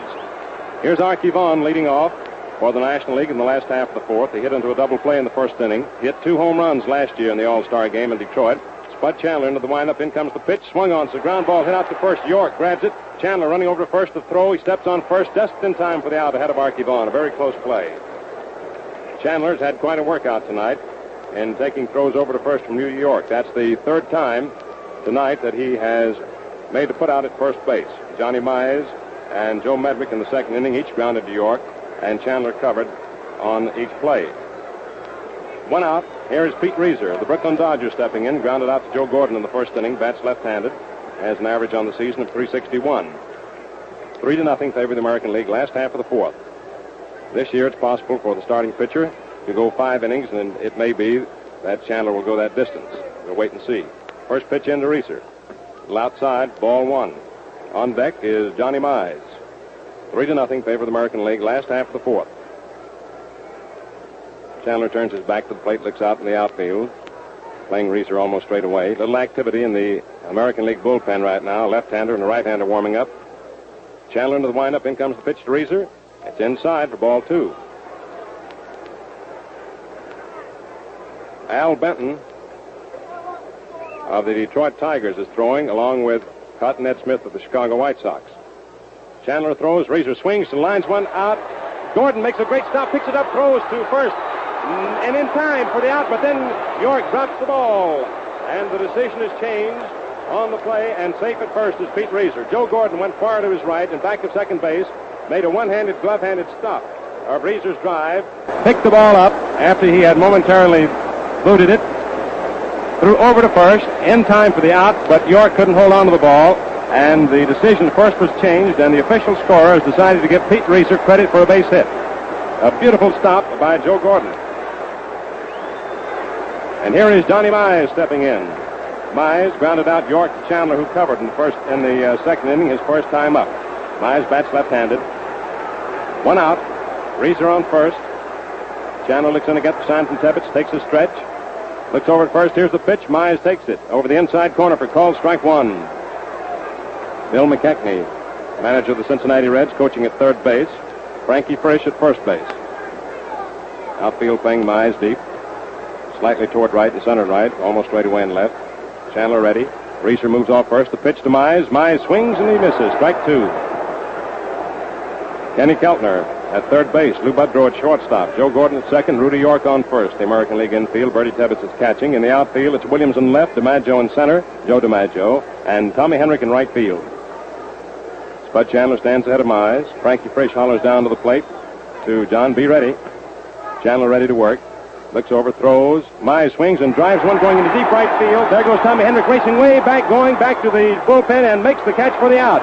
And Pete Reiser, who was all the way down to second, has to hustle to get back to first.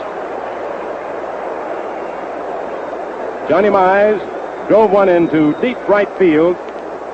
A drive good for more than 400 feet. But Tommy Henrik raced way back to the National League bullpen, which is in deep right field, to make the catch for the out. It was so far out that Pete Reiser, who was on first, had time to go all the way down to second base and come back to first after the catch. 2 outs now. Had Mize been able to pull that one a little bit more, it would have been in the stands. 2 outs, and here's Mallott stepping in. Took a third call strike in the second inning. Left-handed hitter. First pitch to him. Outside and low for ball 1. 3-0 the score in favor of the American League. Last half of the fourth inning. 2 men away. Pete Reiser on first base. Defensive setup for Ott. Almost the same as it was for Johnny Mize. Chandler blows on his pitching hand. Bobs the ball around in his glove. Bertie Tebbets in the couch to give him the sign. Chandler takes a stretch. Reiser leads off first. In comes the pitch to Ott. It's into the dirt and gets away from Bertie Tebbets. There goes Pete Reiser down to second. Tebbets chasing the ball. Reiser takes a wide turn, but ducks back into second.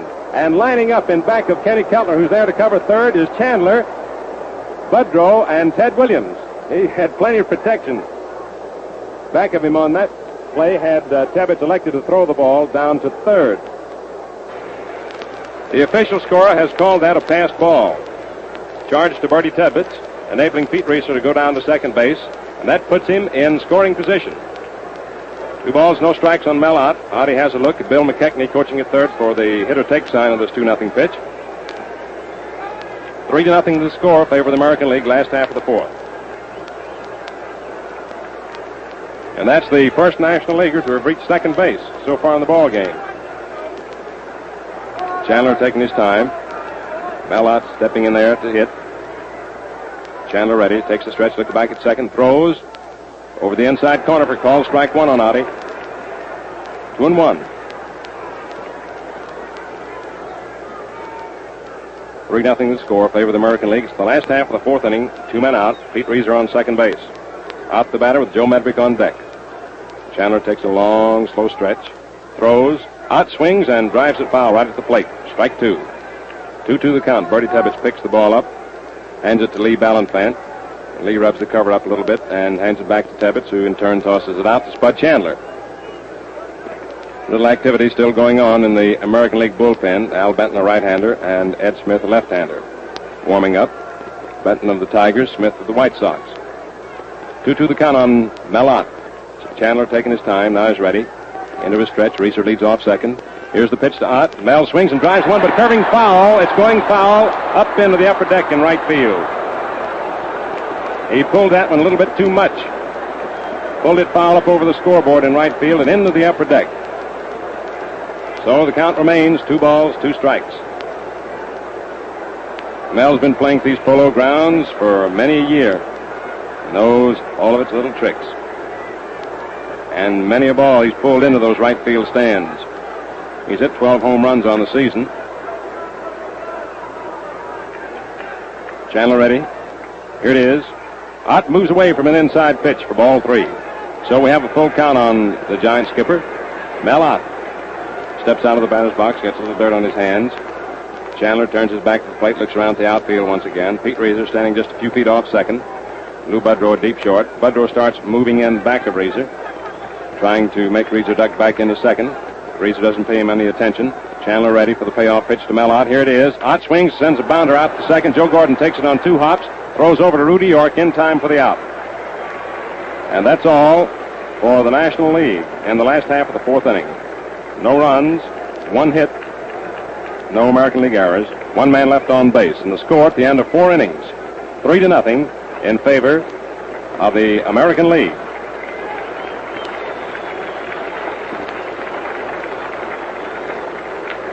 As we go into the 5th inning, it'll be Bertie Tebbets, Spud Chandler, and Lou Budrow scheduled to hit in that order unless we have a pinch hitter possibly for Chandler. Activity still taking place in the American League bullpen. And that's all for Chandler. He just took his jacket, threw it over his arm, and is trotting out to the clubhouse. Listen to the applause.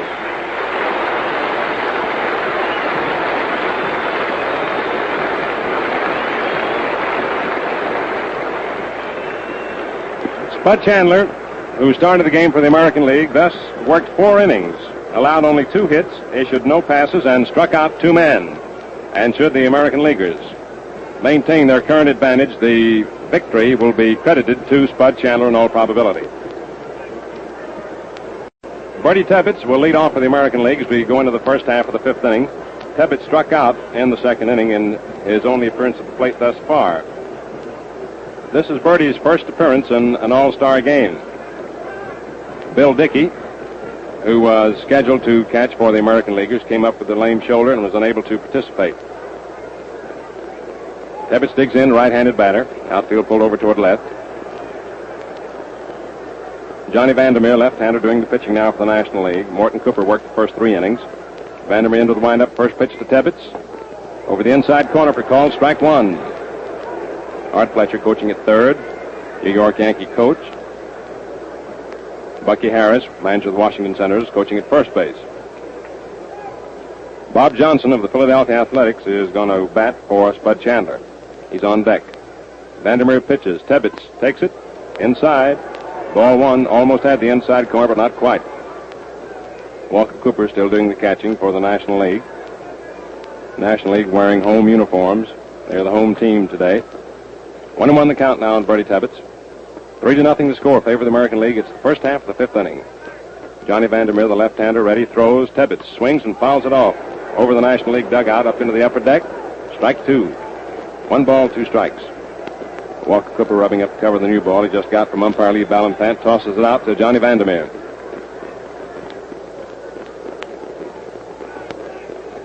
If custom is followed, as in past All-Star games, we will have a shift in the umpires at the end of this half inning. 1 ball, 2 strikes on Bertie Ebbets. Johnny Vandermeer doing the pitching. All set to work on Ebbets. Into his windup. In comes the pitch. Ebbets takes a high one for ball 2. 2-2 the count on Bertie.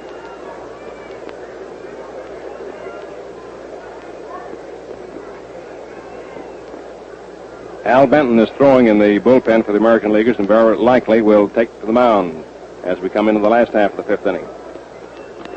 Time call for a moment. Ebbets stepped out of the batter's box. Now he moves back in hitting position. 2 balls, 2 strikes the count. In comes the pitch. Ebbets takes it. It's high for ball 3. 3-2 the count. Bucky Harris coaching at first points to first base as Ebbets looks down to him. In other words, meaning watch this one carefully. Get on base. Make it be in there, in other words. Vandermeer standing on the hill looking in to get the sign from Walker Cooper. Swoops down low into his windup. In comes the pitch. Ebbets lifts a high pop-up curving foul back to first. Johnny Mize going over, and Walker Cooper Mize under it and makes the catch for the out. Ebbets fouls out to Johnny Mize. And here's Bob Johnson of the Philadelphia Athletics coming up to bat for Spud Chandler. Johnson has an average on the season of .278. Here's the announcement.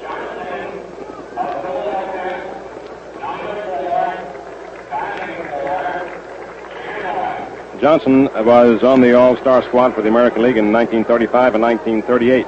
Has been at bat 5 times and has failed to hit.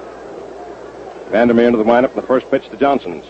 He starts to swing, checks it, but it's in there anyway for called strike 1. The outfield plays him toward left and center and left, almost right away and right. Johnson holds that bat down with him. The handle cocks it high up over his right shoulder. Stands in fairly close to the plate. Feet slightly spread. Vandermeer set to throw. Does. Johnson swings and lines one out in the left field for a base hit. Joe Medrick goes over to field it. There's Johnson taking his turn. Medrick throws in to Jimmy Brown at second. The ball cut off by Eddie Miller. It's short. And on at first is Bob Johnson with a single to left. And that's his first hit in an All-Star game. His 6th time at bat. And that for the American Leaguers is their 5th hit of the evening. 4 of them off Mort Cooper, the first one off Johnny Vandermeer. Claude Passot is throwing in the bullpen for the National Leaguers. Passot, right-hander. Manager Lou Budrow of the Cleveland Indians steps in, a right-handed batter, hit a home run in the first inning, fly to Reeser and center in the 3rd. Had 1 hit and 2 times the bat so far tonight. Stretched by Vandermeer. A look over at first, in comes the pitch. Budrow takes it. A little low, ball 1. 3-0 the score, favor the American League. It's the first half of the 5th inning. Outfield shaded toward left for Budrow, in center and left, straight away and right. Eddie Miller in about 3-4 paces at short. Same for Jimmy Brown at second in double play position. Vandermeer takes the stretch. In it comes. Pitch is swung on and fouled off by Lou Budrow, who took a couple of steps forward in the batter's box, trying to drive the ball behind the runner into right field. 1-1 the count on Lou. Tom Henrik is on deck. 1 out. Bob Johnson on first base. Vandermeer just gone to the rosin bag. Now steps back onto the hill, looks in to get the sign from Mort Cooper. Takes his stretch. Johnson leads off first. Mize on the bag with him. Here it is. Pitch is swung on, fouled off high to the right of the plate, up over the roof and out of the ballpark. 1 ball, 2 strikes still to count on Lou Budrow. The youthful skipper of the Cleveland Indians, doing a grand job for his American League entry. 1-2 on Lou. Johnny Vandermeer's taking his time. Guys all set to go. Johnny Mize on the bag at first with Bob Johnson, who takes a short lead. Vandermeer ready, takes a stretch. Looks over at first and throws. Budrow swings, sends one right back to the mound. Vandermeer takes it, throws to Eddie Miller, who falls down to the ground but holds onto the ball, keeps his foot on the bag in time for the out. Jimmy Brown was over too, and Bob Johnson sliding in upset Jimmy Brown, but Eddie Miller had his foot on the bag as he fell, taking the throw from Vandermeer for the forced play on Bob Johnson at second. No chance for a throw to first, attempting to double up Lou Budrow. So there are 2 outs. Budrow on first base, and the batter Tommy Henrik, who doubled in the first inning, scored a moment later ahead of Rudy York's home run to the right field stands. Henrik popped out to Jimmy Brown at second base in the 3rd inning. Hits left-handed, stretched by Vandermeer. Budrow has the lead off first. In comes the pitch to Henrik. He swings, and he misses. Strike 1. He tried to check his swing, but couldn't. Went around. Ted Williams is on deck. He'll hit next if Tommy Henrik gets on. This is Henrik's first appearance in an all-star game. Budrow moving off first. Vandermeer takes a stretch, looks at the runner, throws to Henrik, and it's in there for call strike 2. A nice curve over the inside corner, belt high. And so Vandermeer stands ahead of the hitter. 0-2. No balls, 2 strikes. 3-0 the score, favor the American League. It's the first half of the 5th inning of this 10th annual All-Star Classic. Vandermeer okays the sign. Budrow moves way off first. Johnny throws in to Henrik, who swings and lifts a foul up over our mutual booth, up into the upper deck, to the left of home plate. Count remains, no balls, 2 strikes. Henrik chokes the bat just about an inch. Stands deep in the batter's box, fairly close to the plate. Drives a long ball. Good full hitter. Here it is. Henrik takes it. It's high for ball 1. Tommy can also punch him to left field pretty well, since the outfield plays him straight away. Johnny Mize on it first with Budrow. 2 men out. 1 ball, 2 strikes on Tommy Henrik, the batter. Vandermeer ready to work now. Takes his stretch. Budrow moving off first. Here it is. Henrik swings and he misses. The ball is dropped by Cooper, but he picks it up, tags out Tommy Henrik.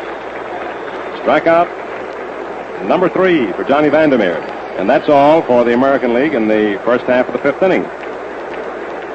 No runs, 1 hit, no errors for the National Leaguers, 1 man left on.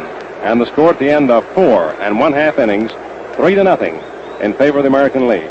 That sudden onslaught by the American Leaguers in the first inning, which saw Lou Budrow lead off with a home run, Tommy Henrik double, and Rudy York to follow with a home run, has given the American Leaguers their 3-0 lead. And so as we come into the last half of the 5th inning, we're going to have a new pitcher for the American Leaguers. Spud Chandler worked the first 4 innings, allowed only 2 hits in blanking the National League. And it's going to be Big Al Benton of the Detroit Tigers. Benton has been in 17 games so far this season for Del Baker. He's won 6 and lost 5. Has pitched 129 2/3 innings. Has allowed 111 hits, walked 40, struck out 58. And we're going to have a change in umpires, as we indicated to you a moment ago. That seems to be the tradition in all-star games. We'll watch and see just what the lineup is going to be in the way of umpires as we get ready for more action here in the last half of the 5th.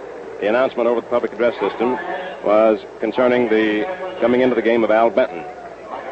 Bill McGowan is going to work back to the plate now, and Lee Ballanfant's going to move down to third base. Al Barlick has moved over to first base, and Ernie Stewart of the American League will umpire at second base.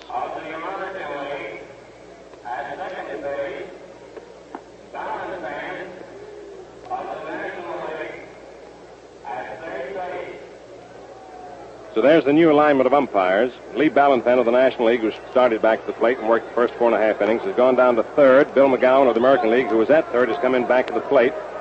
Al Barlick, who started umpiring at second base of the National League, has moved over to first, and Ernie Stewart of the American League, who is umpiring at first, has moved over to second. Joe Medwick leads off for the National League as we come into the last half of the fifth inning. He'll be followed by Walker Cooper and then Eddie Miller. Medwick bats right-handed. Grounded out York to Chandler, who covered in the second inning. Benton into the windup, throws. First pitch is high for ball one. 3-0 favor the American League. It's the last half of the fifth inning. Bill McKechnie of Cincinnati still coaching at third. Frankie Frisch of Pittsburgh at first. Benton throws. Medwick takes it. Strike one call. A fastball. Let her high. 1-1 the count on Joe. Playing great ball for the Brooklyn Dodgers this year. Benton looks in to get the sign from Bertie Tebbetts. Detroit battery right now. Benton ready, throws. Medwick swings and fouls it off. Back to the plate, high, up over the roof, and out of the ballpark. 1 ball, 2 strikes on Joe Medwick. Al Benton has a new ball. Ready to work with it. Tebbetts into the crouch to give Al the sign. Great big fellow. Into his windup, throws. Medwick ducks under a high pitch for ball 2. Ducky ducked under that one. 2-2 the count on Medwick.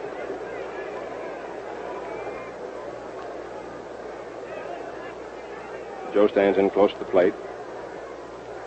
Benton ready. Throws overhand. There's a pitch swung on, and Keltner comes up with a great one-handed stop with throw to York in time for the out.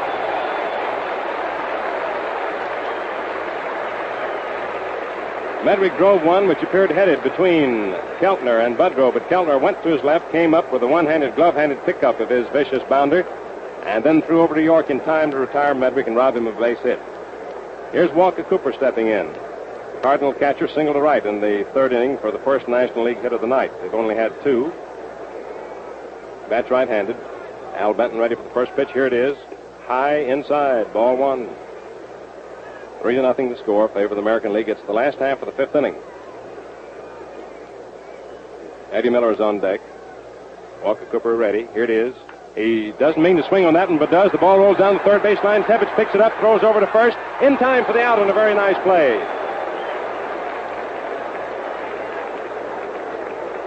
Walker Cooper meant to check his swing. Couldn't. The ball hit the bat and rolled down the third baseline. Tebbetts raced out, grabbed it, wheeled around, threw over to York in time to retire Cooper for the second out. And so there have been 2 swell defensive plays on the part of the American League here in the last half of the fifth inning to retire the first 2 men. Up now is Eddie Miller of the Boston Braves, who struck out in the third inning, up for his second time, bats right-handed. Al Benton rocks in the box, throws. Miller swings, hits this one past the mound out to short. Budrow up with it. There's a throw to York in time for the out. And so that's all for the National League in the last half of the fifth inning. Out in order. No runs, no hits, no errors, nobody left on base. And at the end of 5 innings of play, the score remains 3-0 in favor of the American League. Going into the first half of the sixth inning, we'll have Ted Williams, Joe DiMaggio, and Rudy York coming up in that order for the American League. Bill McKechnie, manager of the Cincinnati Reds, stops at the plate to talk to Bill McGowan for a moment. Ted Williams, who has a couple of bats, swinging them from shoulder to shoulder, kids around with Bill McKechnie as he moves over now to the National League bench. Art Fletcher, who's coaching at third for the American League, goes down to talk to Lee Valenfant back at third base, while Johnny Vandermeer tosses a few in from the mound. For those of you who might have tuned in late and are wondering how the American League achieved their 3-0 advantage, we'll repeat that Lou Budrow, in the first inning, leadoff man for the American League, drove one up into the left field stands for a home run. Mort Cooper was pitching at the time. Tommy Henrik followed with a double to right, and then after Cooper had retired, Ted Williams and Joe DiMaggio, Rudy York drove one into the right field stands for a home run, scoring Henrik ahead of him. That's been all of the offensive fireworks so far in this game. Since that time, it's been quite a pitching duel. Mort Cooper worked the first 3 innings, allowed 4 hits, issued no passes, struck out 1, gave up 3 runs. Johnny Vandermeer came into the 4th inning and has been pitching ever since. Struck out 3 men and has allowed only 1 hit. Ted Williams steps in. He flied to Medwick in left field in the first inning, single to right in the third. He's had 1 hit and 2 times at bat tonight. Vandermeer goes into the windup. Here's the first pitch to Williams. Ted takes it. It's in there for a called strike. Started to swing, checked his though, and fell away from the plate. 1-1 the count on Ted. Outfield pulled a little bit toward right for him. Vandermeer looks in to get the sign from Walker Cooper. Swoops down low as he starts into his windup, whips the left arm around. Williams takes a change of pace pitch high for ball 1. 1-1 the count. Joe DiMaggio on deck, down on one knee, to the left of the plate, watching the action. Vandermeer's working very slowly, no hurry. Now he's set for the 1-1 pitch into Williams. Williams ready. Here it is. Williams swings and misses. Strike 2. 1 ball, 2 strikes on Ted. Fans get a big kick out of seeing fellows like Williams, DiMaggio, and other sluggers swing and miss. Vandermeer stands a bit ahead of Williams. 1 ball, 2 strikes. He's ready to work. Here it comes. Low outside for ball 2. 2-2 the count on Williams. Don't forget the second All-Star game to be played at Cleveland tomorrow night. Broadcast of which will come to you exclusively over the Mutual Network. 2-2 the count now on Ted Williams. Vandermeer taking his time, mops his brow. Looks in to get the sign from Cooper. Williams stands in that plate, swinging the bat around. Vandermeer ready to work. Here it is. Williams moves away from a high inside pitch for ball 3. So we have a full count on Ted, 3-2. And Vandermeer has gotten into this situation a number of hitters since he's been in the ball game, 3-2 situations. He hasn't suffered too much from it as yet, though. All set for the payoff pitch to Williams. Ted digs in. Vandermeer throws. Williams swings and drives a fly ball out into center field. Pete Reeser going back deep over toward right center. Under it, waiting, and he makes the catch for the out.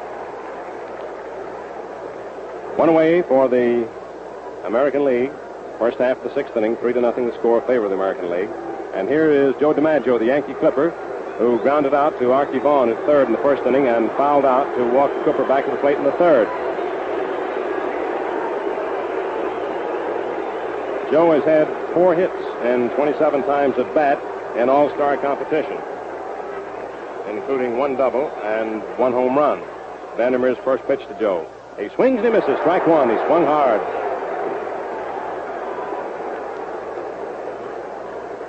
This is the 7th all-star game for DiMaggio. 1 out, nobody on.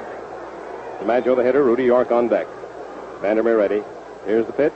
DiMaggio takes it inside, ball 1, fast pitch. Almost got the inside corner, but not quite.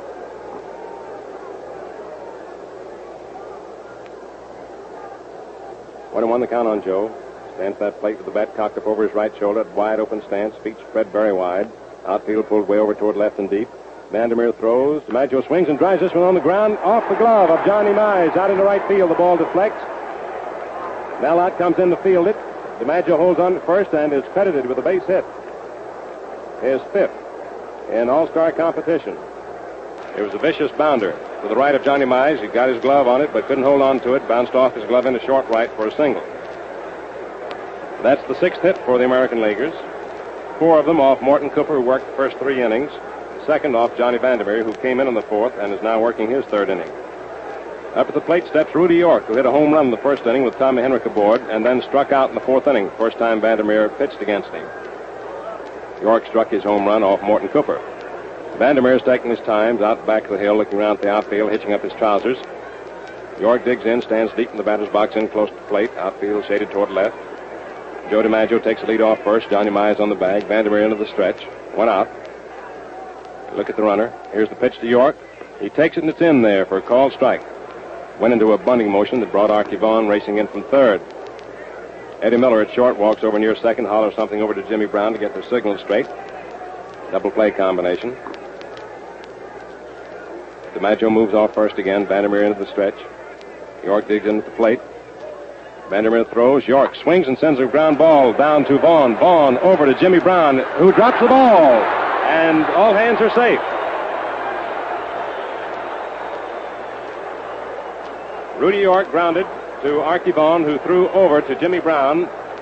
And Jimmy Brown dropped the ball. And it's an error charge to the Cardinal second baseman, enabling Joe DiMaggio to go safe at second. And York is safe at first, of course, on the fielder's choice, which resulted in an error. So the American Leaguers are threatening once again.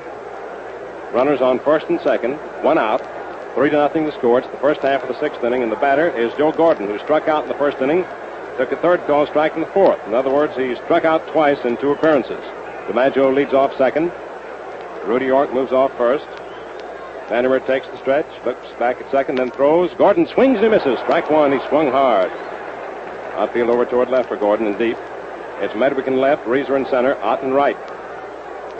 The only changes we've had in the starting lineups have been in the department of pitching. In the infield, it's Vaughn at third, Miller at short, Brown on second, Mize on first. Vandermeer throws high. Ball one to Gordon. 1-1 the count.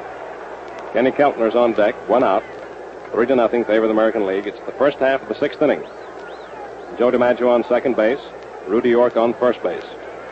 Johnny Mize playing at deep first. Not on the bag at all with York, who has a big lead off first. Slipping into second base was Eddie Miller, trying to draw a throw from Vandermeer.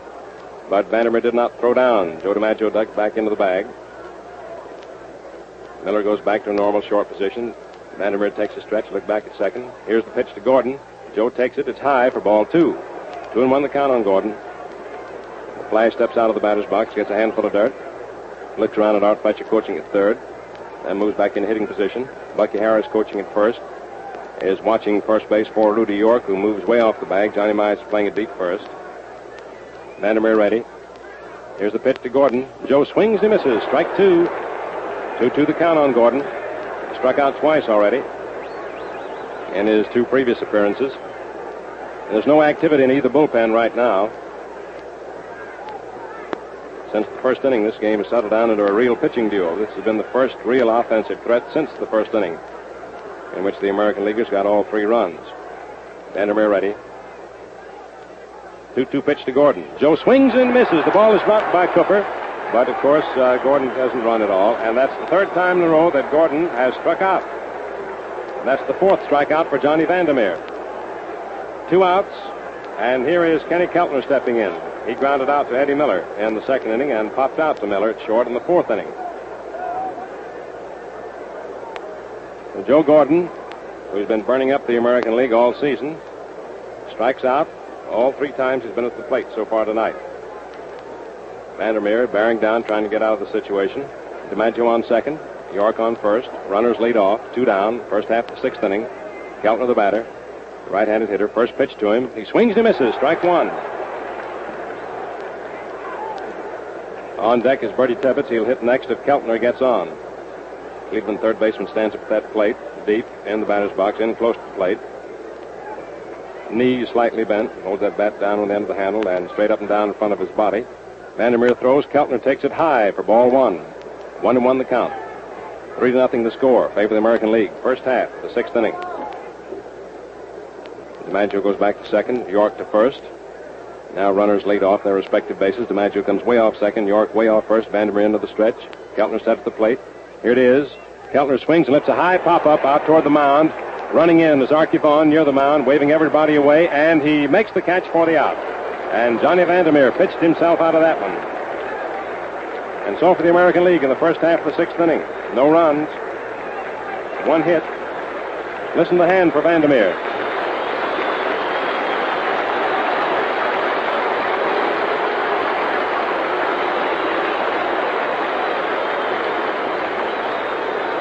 For the American League in the first half of the sixth inning, no runs, 1 hit, 1 error for the National League.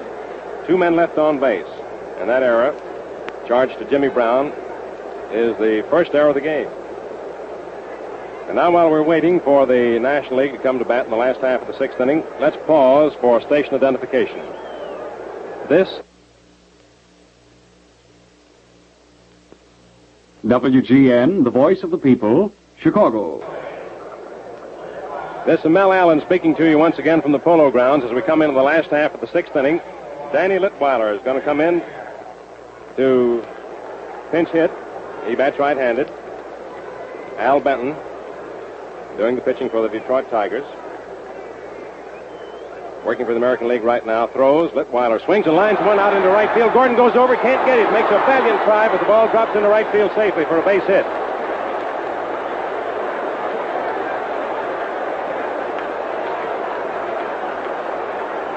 Danny Litweiler, batting for Vandermeer, lines a single to right field in his first appearance at the plate and his first appearance as a member of the National League All-Star team.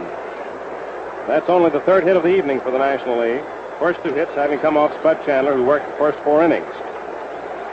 Up now is Jimmy Brown, switch hitter, batting left-handed against the right-handed pitching of Al Benton. He was hit by a pitched ball in the first inning, grounded out to Gordon in the third. Benton takes the stretch, throws. Brown swings and lines this one foul. Back of third for strike 1. Joe Gordon came very close to coming up with one of those typical Gordon plays. Raced far to his left and leaped up in the air trying to get it while his line drive, but couldn't do it. Dropped safely into right field for a hit. It's 3-0 favor the American League. Last half of the 6th. The National League fans are starting that rhythmic chant calling for a rally. Benton takes the stretch. Here's the pitch to Jimmy Brown. He swings and lines another one foul. Back of third base for strike 2. Bill McKechnie stepping things up, coaching at third base, manager of the Cincinnati Reds, and Frankie Frisch, manager of the Pittsburgh Pirates, is coaching at first. Both boys aiding and abetting Leo DeRocher, skipper of the Brooklyn Dodgers, who this year is piloting the National League entry into this 10th All-Star game. Benton ready, throws, Brown swings and sends one over the mound, out over second, picked up by Budrow, steps on second, throws to York for a double play.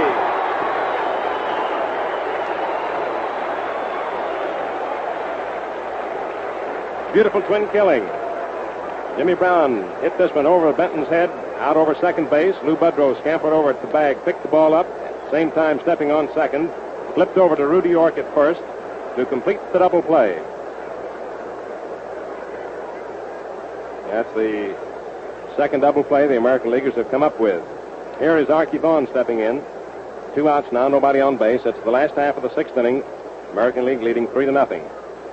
Archie Vaughn hit into the first double play in the first inning after Jimmy Brown was hit by a pitched ball. Vaughn hit to Gordon, who threw to Budrow, who delivered over to York for the double play. Vaughn digs in, bats left-handed. Benton into the windup. Here's the pitch. Vaughn takes it outside for ball 1.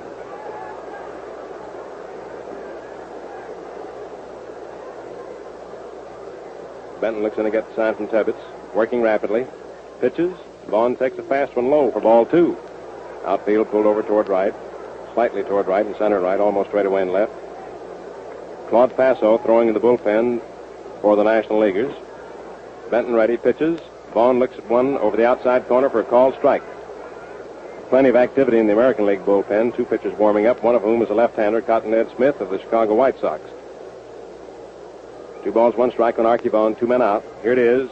Vaughn takes it low inside for ball 3. It's the last half of the 6th inning. The American League out in front by a score of 3-0. All the damage having come in the first inning. Benton ready for the 3-1 pitch to Vaughn. Vaughn takes it, and it's in there for called strike 2. Vaughn started down toward first base, turns around to argue with umpire Bill McGowan. Bill McKechnie raises a howl at third, but there's no argument. Frankie Frisch stands at first with his hands on his hips, looking in with a bit of a scowl to the plate. 3-2 the count now on Vaughn. Benton ready. Here's the payoff pitch. Vaughn takes it, and it's inside for ball 4. And Vaughn walks. And here's Pete Reiser stepping up. That's the first pass issued by Benton and the first National Leaguer to have received a base on balls tonight. And as a matter of fact, that's the first walk in the ball game. Pete Reiser steps in. He grounded out to Gordon in the first inning. Had himself an infield hit in the 4th. Bats left-handed.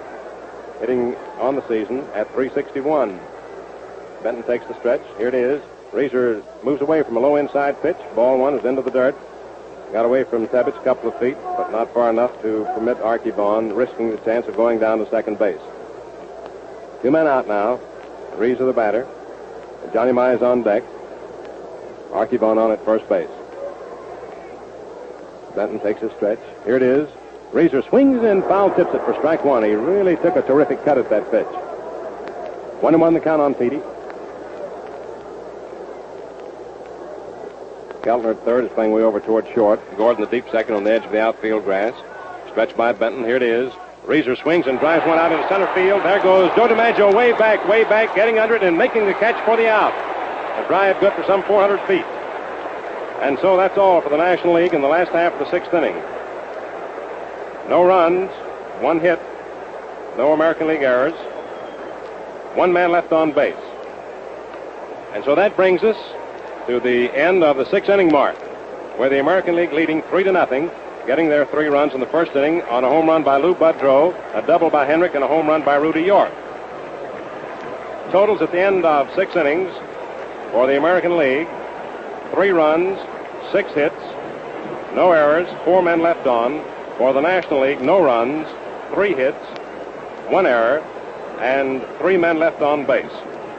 Mort Cooper was the starting pitcher for the National League, worked the first 3 innings, allowed 4 hits, issued no passes, struck out 1, allowed 3 runs. Johnny Vandermeer relieved him, worked the next 3 innings, during which time he allowed 2 hits, issued no passes, struck out 4, and did not allow any runs.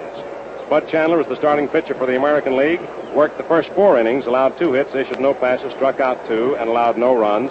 Al Benton has been in there since he relieved Chandler in the 5th inning, and he's still in the ball game as yet, so we won't give you his record until he will depart from the ball game.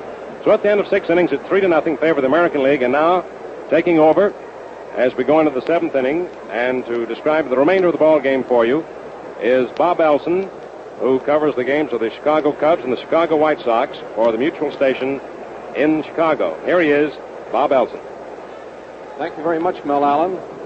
Good evening, friends. We have quite a ball game on our hands here in this number 10 game in the All-Star Series, which this year, as you know, is being played here in the Polo Grounds in New York. And as we go into the first half of the 7th inning, the National League is sending in a brand new team.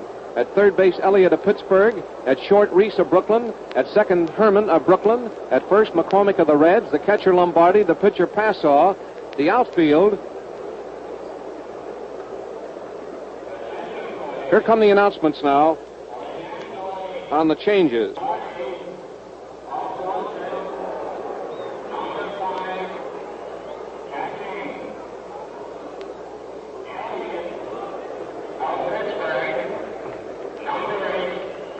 Fans, we're going to interrupt the public address system. I know it's kind of hard to listen to 2 people at once, but they're going to start this 7th inning, so I want to give it to you.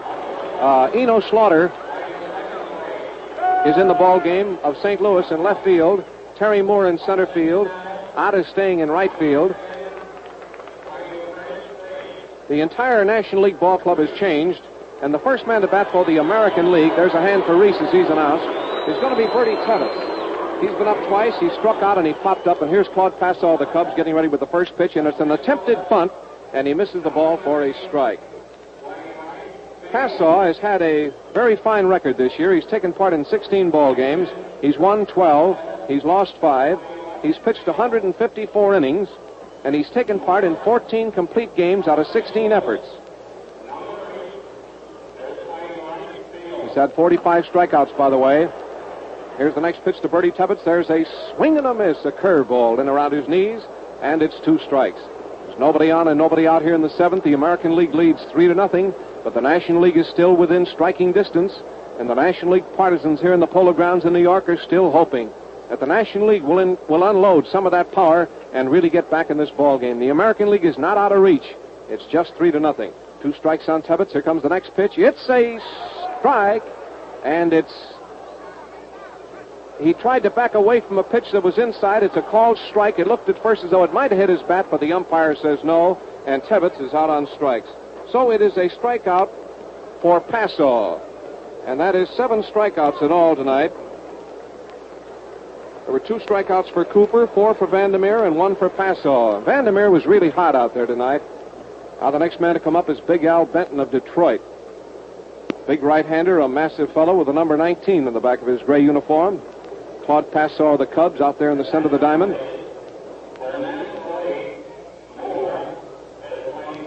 Here's the first pitch. He swings and hits a hopper down the third baseline. Elliott coming fast. There goes the peg. He's out. Elliott to McCormick, and there's 2 gone.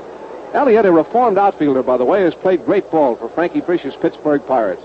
As Frankie said, well, the kid looks like he's been in there for years. Elliott's played bang-up ball at third base for Pittsburgh.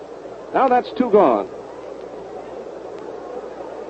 We're back to the top of the batting order for the American League, and here's Lou Boudreau. He's been up 3 times. He hit a home run. He flied out, and he forced a runner the 3rd time. So he's up for his 4th time, and there's a high fly ball to left field. Country Slaughter getting under this ball, going to his right. He should get it. It's very high, and he caught it to retire the side. And so, before the right-hand shoots of Claude Passaw, the American League goes down 1-2-3 in the first half of the 7th inning. Now there's a big roar from the crowd. The National League partisans are standing in the last half of the 7th. The National League, as you know, is the home team here tonight. The American League has the lead in this series of 6-3, and it's been a wonderful ball game tonight. And now we're going to see if there are any changes for the American League. Yes, there are going to be some changes.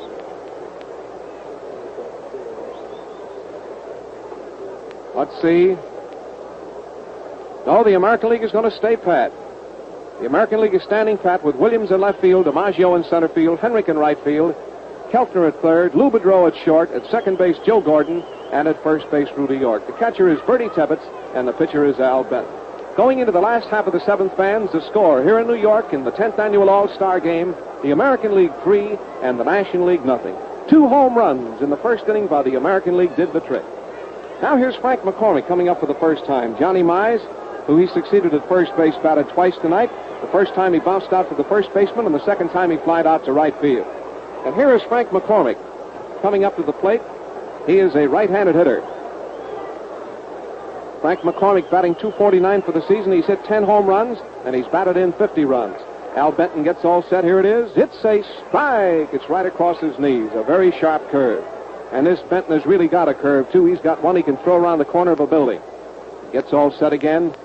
Watch it now. Nobody on and nobody out. Here it is. It's a ball. It's too low that time. McCormick stepped up on the ball and let it go by, and it's low for a ball. National League trying to get a rally underway. They're still trailing by 3 runs here in New York. But as you know, a ball game is never over until the last man is out. There's a bouncing ball to short. Boudreau coming into the ball. There goes the peg. He's out. Boudreau to York, and there's one gone. Boudreau moved in about 5 steps to come up with McCormick's hopper and to throw him out. Now the American Leaguers pepper that ball around the infield. There's one gone. Here's Little Mel out. The grand little manager of the New York Giants, and perhaps one of the best-liked ball players of all time. Not only by the fans, those of you listening in who make up the baseball audience, but by the players, too. Mel is liked by everybody. Here he is up in there, a left-handed hitter. One gone and nobody out. There is a strike, a slow curve over the inside corner at the waist. The first time up, Ott struck out, and the second time he bounced out to Gordon. National League batting in the last half of the seventh. They're trailing by 3 runs. Here it comes, a slow ball. It's just a bit outside, a ball. That pitch was around his waist, and it just missed the corner by an inch. Bill McKechnie coaching down here at third for the National League. Frankie Frisch, the old Fordham Flash, over there at first. Nobody on and one gone in the last half of the seventh. Here it is. There's a swing and a miss, and that was a typical Ott swing. Right foot up in the air. You wonder where he gets that power. That time he swung around hard and missed it. And so it is 2 strikes. Ball 1 and strike 2 on Little Mel. Benton has this sign from Bertie Tebbets. He's winding up. Here it comes.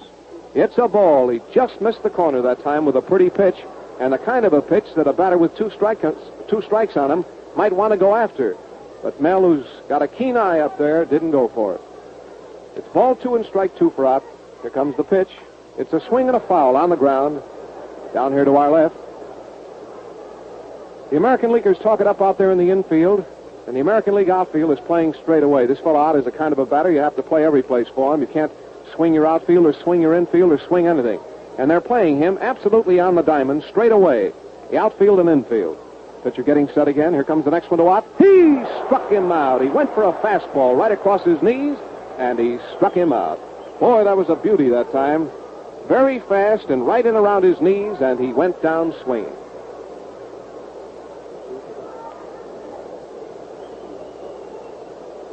Well, that's 3 times that the National Leaguers have gone down via the strikeout route tonight. Here's the left-hand hitter up. It's Slaughter. Country Slaughter, the left fielder, playing in left field, the regular right fielder for the St. Louis Cardinals. Slaughter's average is .284. He's hit 4 home runs, and he's had 22 runs batted in. The first pitch was a ball, knee-high. Here comes the next pitch to Slaughter. He swings, hits a high hopper. It's going to drop behind the pitcher. Gordon making the play. He's safe. He beat it out for a hit. Fans, that was that kind of a high-hopping ball. It hit in front of the pitcher's box, went high into the air, bounced behind him. The pitcher couldn't make the play. Gordon came in, grabbed that ball, and fired it with the same motion, but Slaughter had it beaten out for a hit. So the National League has another hit, and that is a total of 4 hits for the night. And it brings up Big Ernie Lombardi, one of the grandest characters in baseball. Ernie Lombardi. Here's Big Ernie, did some great work for Cincinnati for years. He's a hard worker. He's done some fine work this year for the Boston Braves. great big lumbering sort of a fellow. He led the National League a few years ago. And you know the amazing thing about Lombardi is that a fellow with his weight, and he's so slow a foot, that he could lead the league.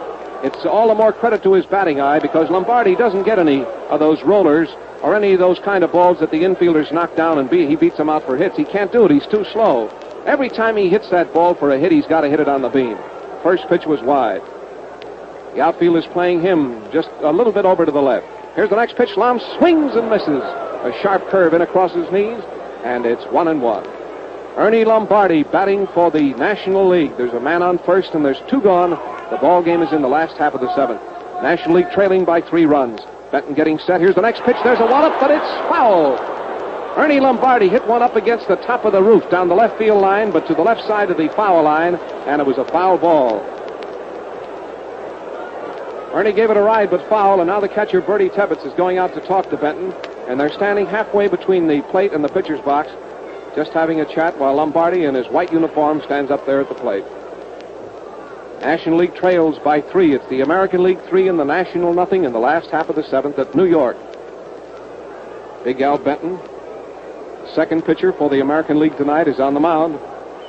Gets all ready again. Here's the next one, and it's a ball. It broke outside knee high, and it's 2-2. Ernie started to go for that pitch. It looked like it was going to be pretty good at first, but he let it go by. 2 pitchers are in the bullpen, Houston and Smith for the American League. Ball 2, strike 2 for Lombardi. Here it comes. It's a ball very far outside. There is no doubt about it. And it's ball 3 and strike 2. So Ernie is on the verge of a walk. Next man to come up will be the Dodgers shortstop, Pee Wee Reese. Lam is going to get a 3-2 pitch to swing at. Here it comes. There's ball 4. It's low, and it puts 2 men on. Here's Reese coming up for the National League. Fans, that's the second walk of the night. That's the second walk.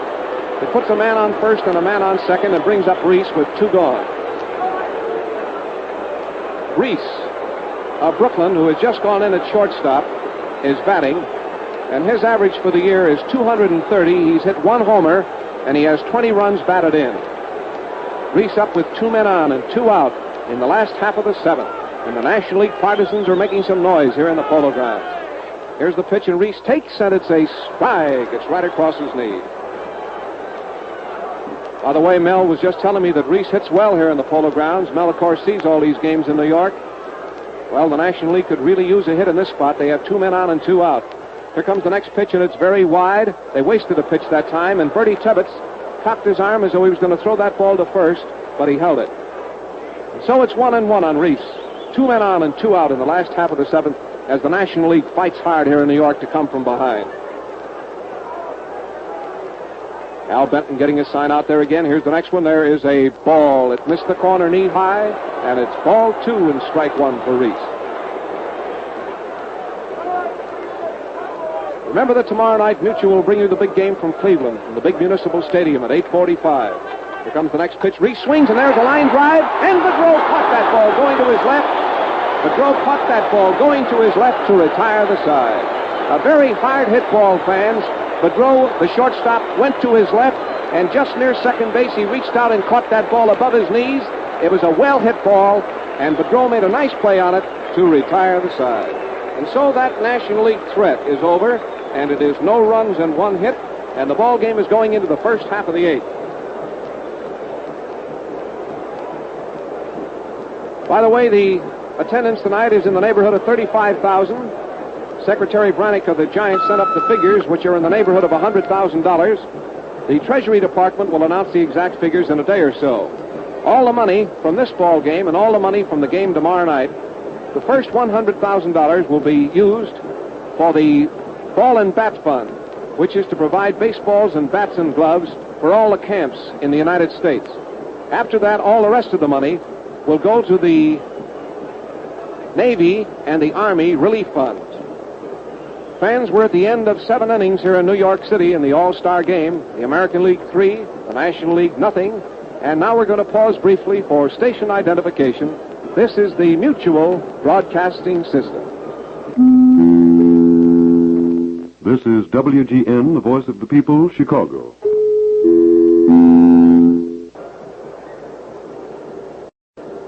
Now, this is Bob Elson talking to you again from the Polo Grounds in New York. We're all set to go into the 8th inning of this ball game. Mutual Broadcasting System brings you exclusive coverage of one of America's outstanding sports classics, the All-Star Game. The first man to bat for the American League is Tommy Henrich, a left-handed hitter. He's stepping up in there now. He's been up 3 times. He's had 1 hit, and he's facing Passau as we start the 8th, with the American League still out in front by a 3-0 score. The outfield is playing Henrich just about normal, maybe around just a step or 2 to the right. There is a smash to right field. The right fielder coming fast. He dove for the ball, and he got it. A beautiful catch. The right fielder, Melot, just made a diving catch of Henrich's smash to right field. Listen to that hand.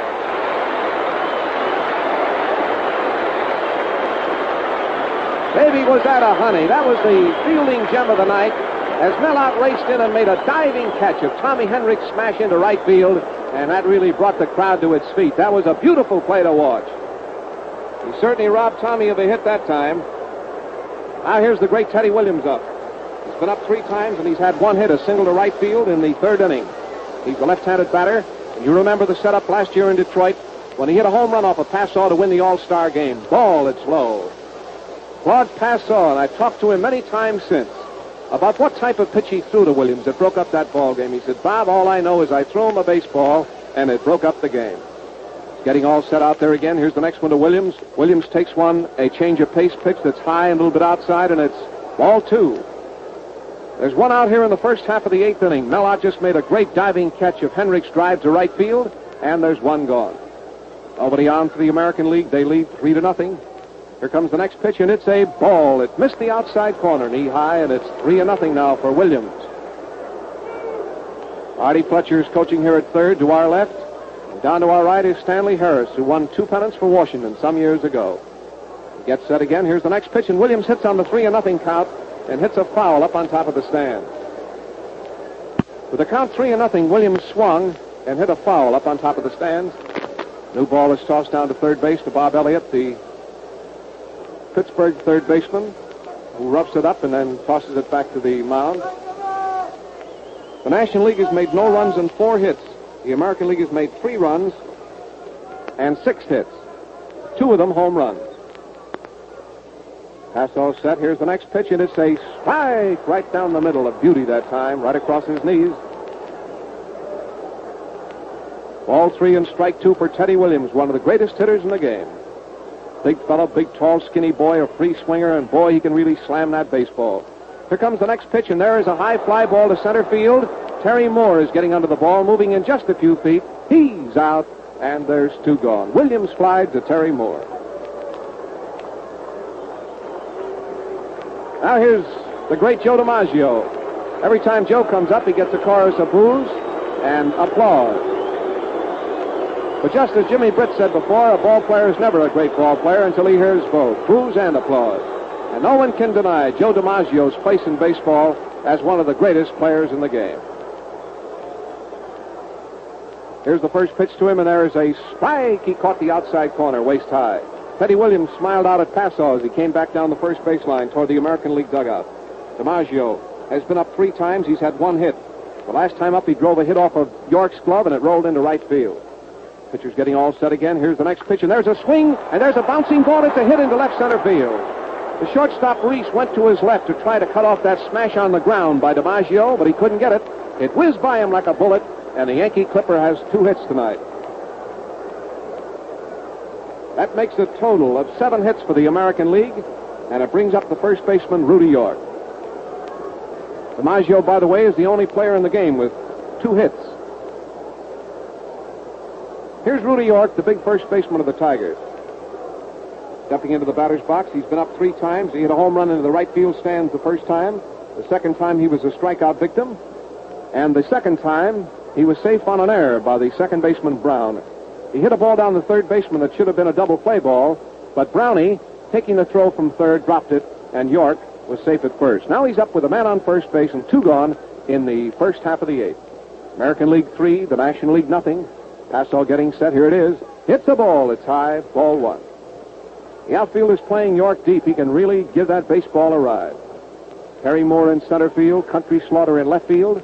And in right field, it's Melot of the Giants. Slaughter is a regular right fielder, but he's playing left field here in the game tonight, and he's one of the best outfielders in the game. Pascal getting his sign again. Here comes the next pitch to York. York swings. There's a high foul. It's off here to the right. The catcher flips off his mask. Lombardi coming back, but there's no play. It drops into the stands right beneath our Mutual Broadcasting booth, and it is a harmless foul. Well, remember, the winner tonight plays the service team, and a great attraction tomorrow night in the big municipal stadium at Cleveland.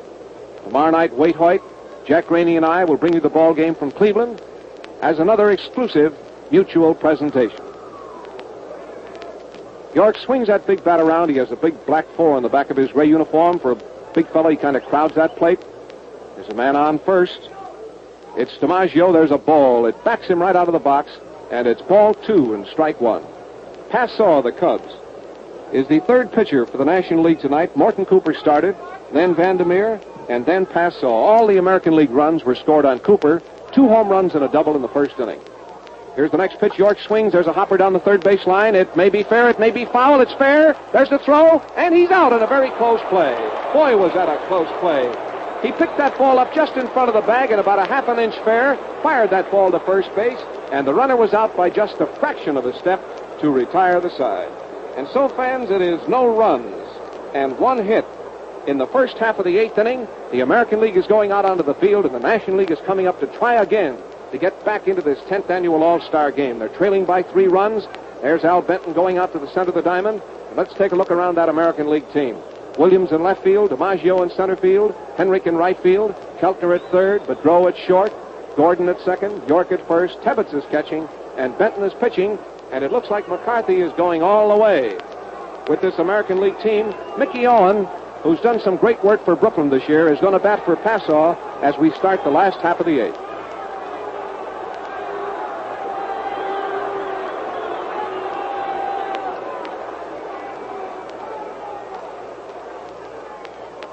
Well, it's been quite a ball game, and believe me, these fans have seen a ball game here tonight.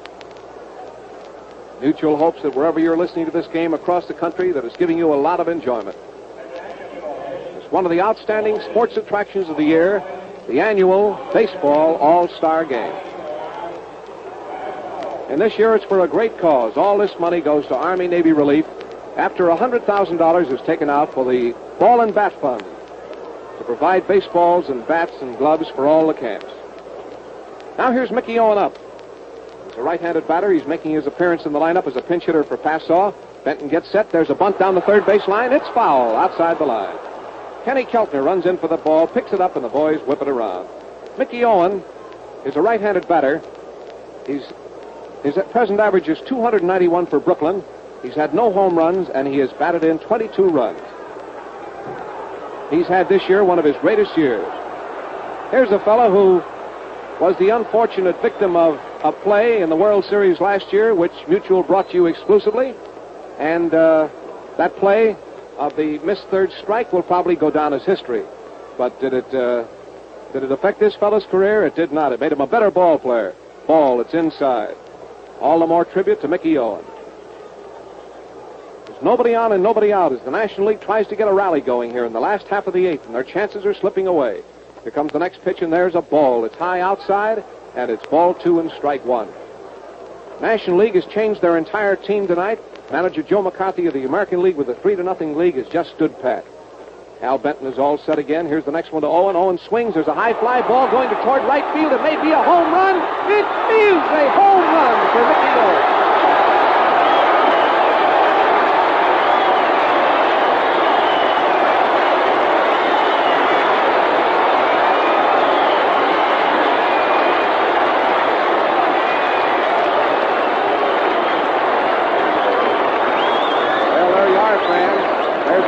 For Mickey Owen into the right field stands. Yes, sir, this National League team is still battling here in New York in this All-Star game. It's 3-1 now in favor of the American League. Mickey Owen just batted for Passaw, and as a good pinch hitter should, he not only came through with a hit, he hit one for the circuit. Now here's the leadoff man, Billy Herman, a right-handed hitter. There's a ball, it's wide. Billy Herman's average for the year is 248. He's hit 1 homer, and he's driven in 29 runs. The American League is warming up 2 pitchers. And there's the first walk tonight. The pitcher, Al Benton, didn't like that call. And he's very red-faced out there as he hollers at the umpire, Bill McGowan. Billy Herman waits for the next pitch. Watch it. Here it is. There's a swing and a foul. It's out of play. It's up into the stands, off there to the right, and it's a foul strike. So we have a count of 1-1 on Billy Herman with 1 run in, nobody on, nobody out. Last half of the 8th inning at New York, the American League 3 and the National League 1. And this is some ball game. Now he rocks his arms back and forth. He's getting set again. Here it is. There's a ball. It missed the corner by an inch. And not anymore either. They're really waiting Benton out now. It's ball 2 and strike 1 for Billy Herman. He went in at second base in place of Jimmy Brown. Here comes the next pitch, and Herman hits a little hopper to the pitcher's right. He's up with the ball. There goes the peg. He's out. Pitcher to first, and there's 1 gone. So that brings up the third baseman, Bob Elliott of Pittsburgh. Here's Bob Elliott coming up for his first time in the ball game tonight. His average for the year is 286. He slammed out 8 home runs, and he's driven in 53 runs. It's the last half of the 8th at New York. This ball game will end at 9:30, even if it isn't over, because of a practice blackout here in New York tonight. In other words, at 9:30, regardless of what the score is or what the conditions are, the game ends. Ball 1 to Elliott. Here's the next pitch. There's a spike. It's right across his knees. It's called. Very sharp curveball. 1 out, a run in for the National League. It's 3-1 in favor of the American. Bob Elliott of Pittsburgh, a right-handed hitter, is up in there. Benton gets his sign. Here's the next pitch, and there's a line drive. It's a hit to right field. The first baseman, York, leaped up but couldn't get it, and it puts Elliott on first base. A sharp hit to right field for Elliott. That's 6 hits for the National League. And it brings up the center fielder, Terry Moore, one of the greatest outfielders in baseball, Terry Moore of the St. Louis Cardinals. Batting .271, he's hit 2 home runs, and he has 17 runs batted in. But when it comes to ball hawks, and when it comes to fielding his position, this fellow doesn't have to take a back seat for anybody. Man on first, Terry Moore batting. Here's the pitch. There's a strike. It's called. It's right across his waist. 1 out, a man on for the National League. They're trailing 3-1 here in the last half of the 8th, and they're running up against the time deadline. Gets all ready again. Here's the next pitch. There's a swing and a miss as Terry Moore took a vicious cut at a knee-high curveball, and it's 2 strikes on Moore. Moore steps out of the batter's box, knocks the dirt off his cleats with his bat. He's up in there again, a red 8 in the back of his white uniform. Here he is right below our mutual booth. We could almost drop our pencil on him. We're so close to the field of play. Al Benton, a big towering right-hander out there on the mound, is getting set again. Here it is. And there is a ball. It's over his head and just a fraction behind him. And it's ball 1 and strike 2 for Terry Moore. Next man to come up will be the first baseman, Frank McCormick. The American Leaguers talk it up out there in the infield. The outfield is playing straight away. Here's a foul. He didn't mean to hit it. He was backing away from an inside curveball. The ball hit his bat, and as he backed away, the ball went off to the right. He went out to the left, and it's a foul. It's ball 1 and strike 2 on Terry Moore. With a man on first base for the National League and 1 gone, they've scored a run this inning on Owens' homer. Big Al Benton is the second pitcher for the American League. Chandler started. Here's the next pitch, and there is a ball. It's just a little bit too close, and it's 2-2. Ball 2, strike 2 for Terry Moore. Crowds that plate, waves that light-colored bat around. Man on first base, Elliott, has a short leadoff. Here comes the pitch, and there's a swing and a foul. It's out of play. It's up into the stands off there to the right, and it's 2-2. Bertie Tebbetts gets a new baseball from umpire Bill McGowan. Steps out and fires it out to the pitcher. The exclusive mutual broadcast of the All-Star Game from Cleveland will start at 8:45 Eastern War Time. Remember that, fans. Tune in to your mutual station at 8:45 Eastern War Time. Here comes the next pitch, and Moore hits a high infield fly. It's between the plate and first base, and the first baseman, York, is under it and has it for the second out. So there's 2 gone. Well, here's Frank McCormick coming up. He's no newcomer to All-Star play or World Series play either. Frank McCormick of Cincinnati, right-handed hitter. He's batting .249. He's hit 10 home runs, and he has 50 runs batted in. He's up there now with 2 out and a man on first in the last half of the 8th. The score is 3-1 in favor of the American League. They scored all their runs in the first inning. Here's the first pitch, and there's a swing and a foul. It's a slow curveball just above his waist. He just got a piece of that ball and rolled it foul to the left of the plate. That, by the way, is the first pinch home run in 10 All-Star games. Mickey Owens' pinch homer, first pinch home run in 10 All-Star games. There's a ground ball to short. Boudreau gets it. The play at second. Force out, and it retires the side. The play went from Lou Boudreau, the shortstop, to the second baseman, Joe Gordon. It was an easy force play, and it retires the side. And so the totals, fans, in the last half of the 8th, for the National League, 1 run and 2 hits. And now the game is going into the first half of the 9th inning with the score of the American League 3 and the National League 1. Now let's recount those totals, shall we, for 8 innings of play. The American League has 3 runs, 3, 4, 5, 6, 7 hits. The National League 1 run, 1, 2, 3, 4, 5, 6 hits. The National League had a hit in the 3rd inning. They had a hit in the 4th. They had 1 in the 6th, 1 in the 7th, and 2 in the 8th. The American League had 3 in the 1st, 1 in the 3rd, 1 in the 6th, 1 in the 7th.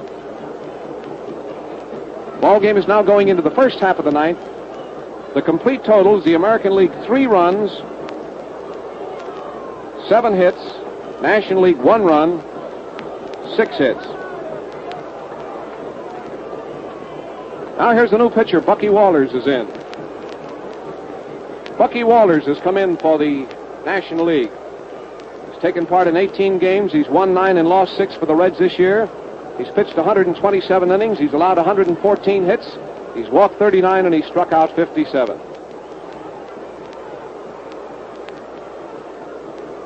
Well, fans, we're going into the 9th inning of this great ball game at New York. Mutual Broadcasting System has brought you an exclusive presentation of one of America's greatest classics. Here's Walters. There's a ball that's high. The first man to bat for the American League is Gordon, who has a record tonight. He struck out 3 straight times. There's a bouncing ball to short.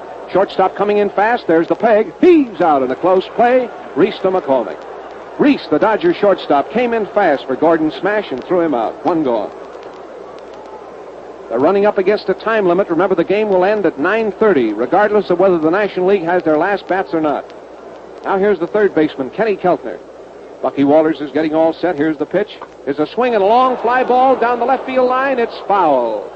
It's way over the stands. Boy, that was really a poke. Kenny Keltner's been up 3 times. He bounced out. He popped out twice. Bounced out the first time, and he popped out the second time and the third time. Walters is all set again. Here's the next pitch to Keltner. There's a strike. It's right down the middle. A fastball right through there, and it's called. It's 2 strikes now on Kenny Keltner. The American League leads 3-1. We're in the 9th inning at New York. Here comes the next pitch, and there is a swing, and there's a fly ball down the left field line, and it's foul. Off to the left, and it's still 2 strikes on Kenny Keltner.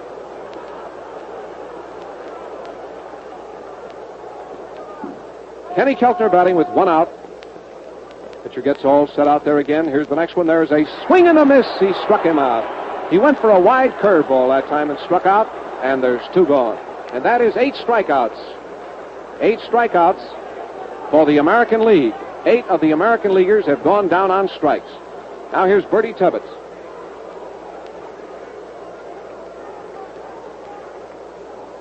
Tebbets, a right-hand hitter up. Here's the pitch. There's a strike. It's called right down the middle.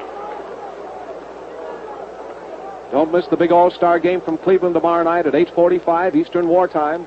Here's the pitch. It's a ball low. Mutual will again bring you the All-Star game tomorrow night.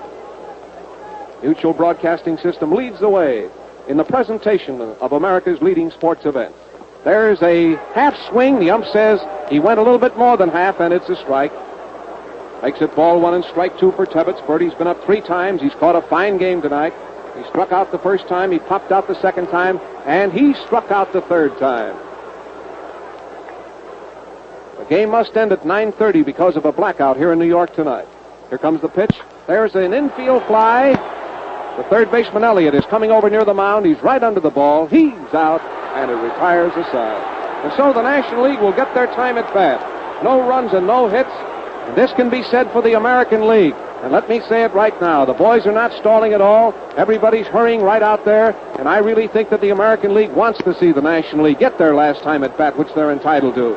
They're all hustling, getting out there on the field so that the National League, running up against a time deadline, will get their bats in the last half of the night. Pitcher Al Benton is out there. Let's see, the hitters we have coming up are going to be Mellott, Country Slaughter, and Ernie Lombardi, and those fellas can really slap that apple.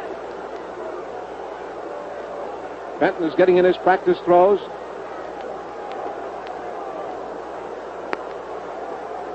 The winner tonight will play Uncle Sam's team at Cleveland tomorrow night. The team led by my old friend Mickey Cochran, the former manager of the Detroit Tigers, will play the winner tonight in the big stadium at Cleveland. I broadcast the All-Star game there a number of years ago, and it's a beautiful layout. That was the year that Fox hit a long home run over the left fielder's head. I'll never forget it, and it was a great ball game. So fans, you fans in Cleveland, of course, will be out there for a great cause tomorrow night. All that money goes to Army-Navy relief. And so we want to remind you fans in Cleveland that there's still good seats available. Get out and see that ball game tomorrow night between the winner here in New York tonight and the service team. And you fans across the country, wherever you happen to be listening, whatever state you're listening in, Mutual will bring you the colorful story of that great game. The time will be 8:45 Eastern Wartime tomorrow night. Now here's Mellott up. Benton gets all set. There's a swing and there's a foul. It's off to the right. Ebbets chasing the ball. Maybe out of play. It's in the stands, and it is out of play. It's a harmless foul. One strike. Left-hand hitter Mellott up. It's the last half of the ninth inning with the American League ahead 3-1. The American League official totals are 3 runs and 7 hits. If the American League wins, of course, Chandler will be the winning pitcher, and Cooper will be the loser. Gets all set out there now, taking his time. There's nobody on, there's nobody out. Benton is ready. Here's the next pitch to Ott. Ott takes a ball that missed the corner, and it's 1-1. Boy, what a moment this is, fans. I know that you can feel the tenseness that we feel here in New York. As the National League up for the last time with 7 minutes left to play, the deadline before the blackout in New York, Mayor LaGuardia was very kind to set aside the time, to give baseball more time tonight. You know, this game was supposed to end at 9:10, but there was an unavoidable delay in starting, and so Mayor LaGuardia very graciously gave baseball a little longer time, right up until the actual deadline of the blackout, which is 9:30. He's getting all set again. Here's the pitch. There's a swing, and there's a foul that the first baseman may have a chance on. He's going back, and it's going into the stands. A foul ball, and it's 2-2 on Little Mel. Now Bertie Tebbets gets a new baseball from Bill McGowan. Tosses that ball out there. Well, the American League, as you know, scored their 3 runs in the first inning on a home run, a double, and another home run. And the National League scored their run in the 8th inning on a pinch home run by Mickey Owen. Now he's getting all set again. It's 2-2 on Ott. Here it comes. It's a swing and a foul tip, and it got away from Tebbets, and he's going to get another swing. Looks like Bertie was hurt with that foul. Tebbets went down on one knee, but he's getting up now and seems to be okay. Well, it's been a wonderful sight here in New York tonight.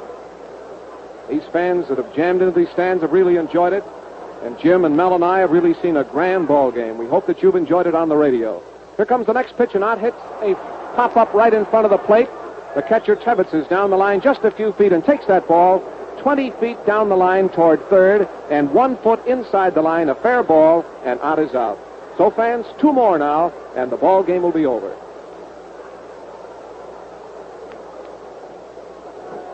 Now the next man to come up, a left-handed hitter, is Eno Slaughter of the St. Louis Cardinals. A great ball player. This fella can run, he can field, he can hit, and he loves to play ball. There's 5 minutes left here in New York. Getting all set now. There's the windup, and here comes the next pitch, and there's a swing and a foul. 1 strike.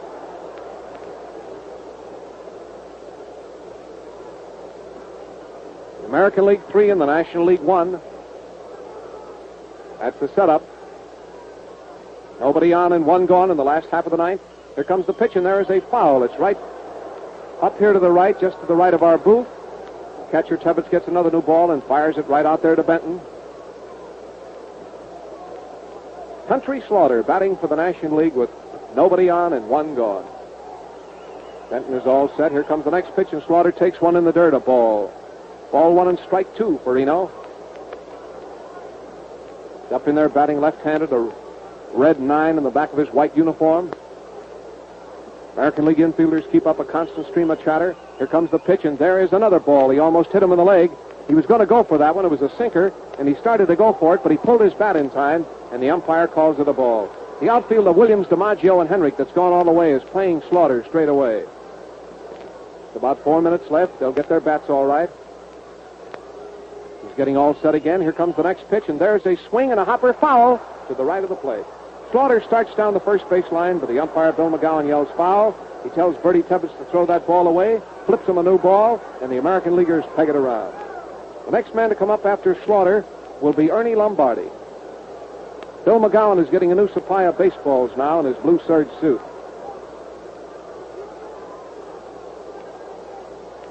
Al Benton is the second American League pitcher tonight. Chandler started.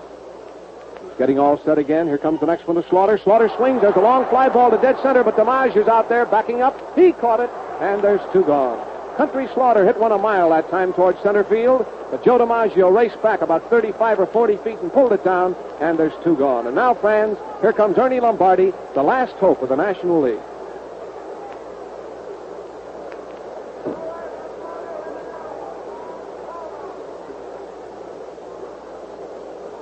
Here's Ernie Lombardi. Here's the first pitch. There's a strike. It's over the outside corner. 2 out and nobody on in the last half of the 9th inning. American League 3-1. Here comes the next pitch to Lom. Lom swings and misses a change of pace pitch in around his knees, and the pitcher made him look bad on it. It's 2 strikes on Lombardi. There's 2 out. 1 more out and the ball game is over, and the American League will play the service team in Cleveland tomorrow night. Now Al Benton is all set again. Here comes the next pitch. He hits a high fly ball to right field. Looks like it's all over. Tommy Henrik is in under the ball, and he caught it. The game is over, and the American League defeats the National League in New York in the 10th annual All-Star Game. And here are the totals. The American League, 3 runs, 7 hits, and no errors. The National League, 1 run, 6 hits, and 1 error. The winning pitcher in the ball game is Chandler, and the losing pitcher is Mort Cooper. I want to give my colleagues who worked on the broadcast with me tonight just a chance to say goodbye. We're going to have to get off in a hurry, and here's Mel Allen.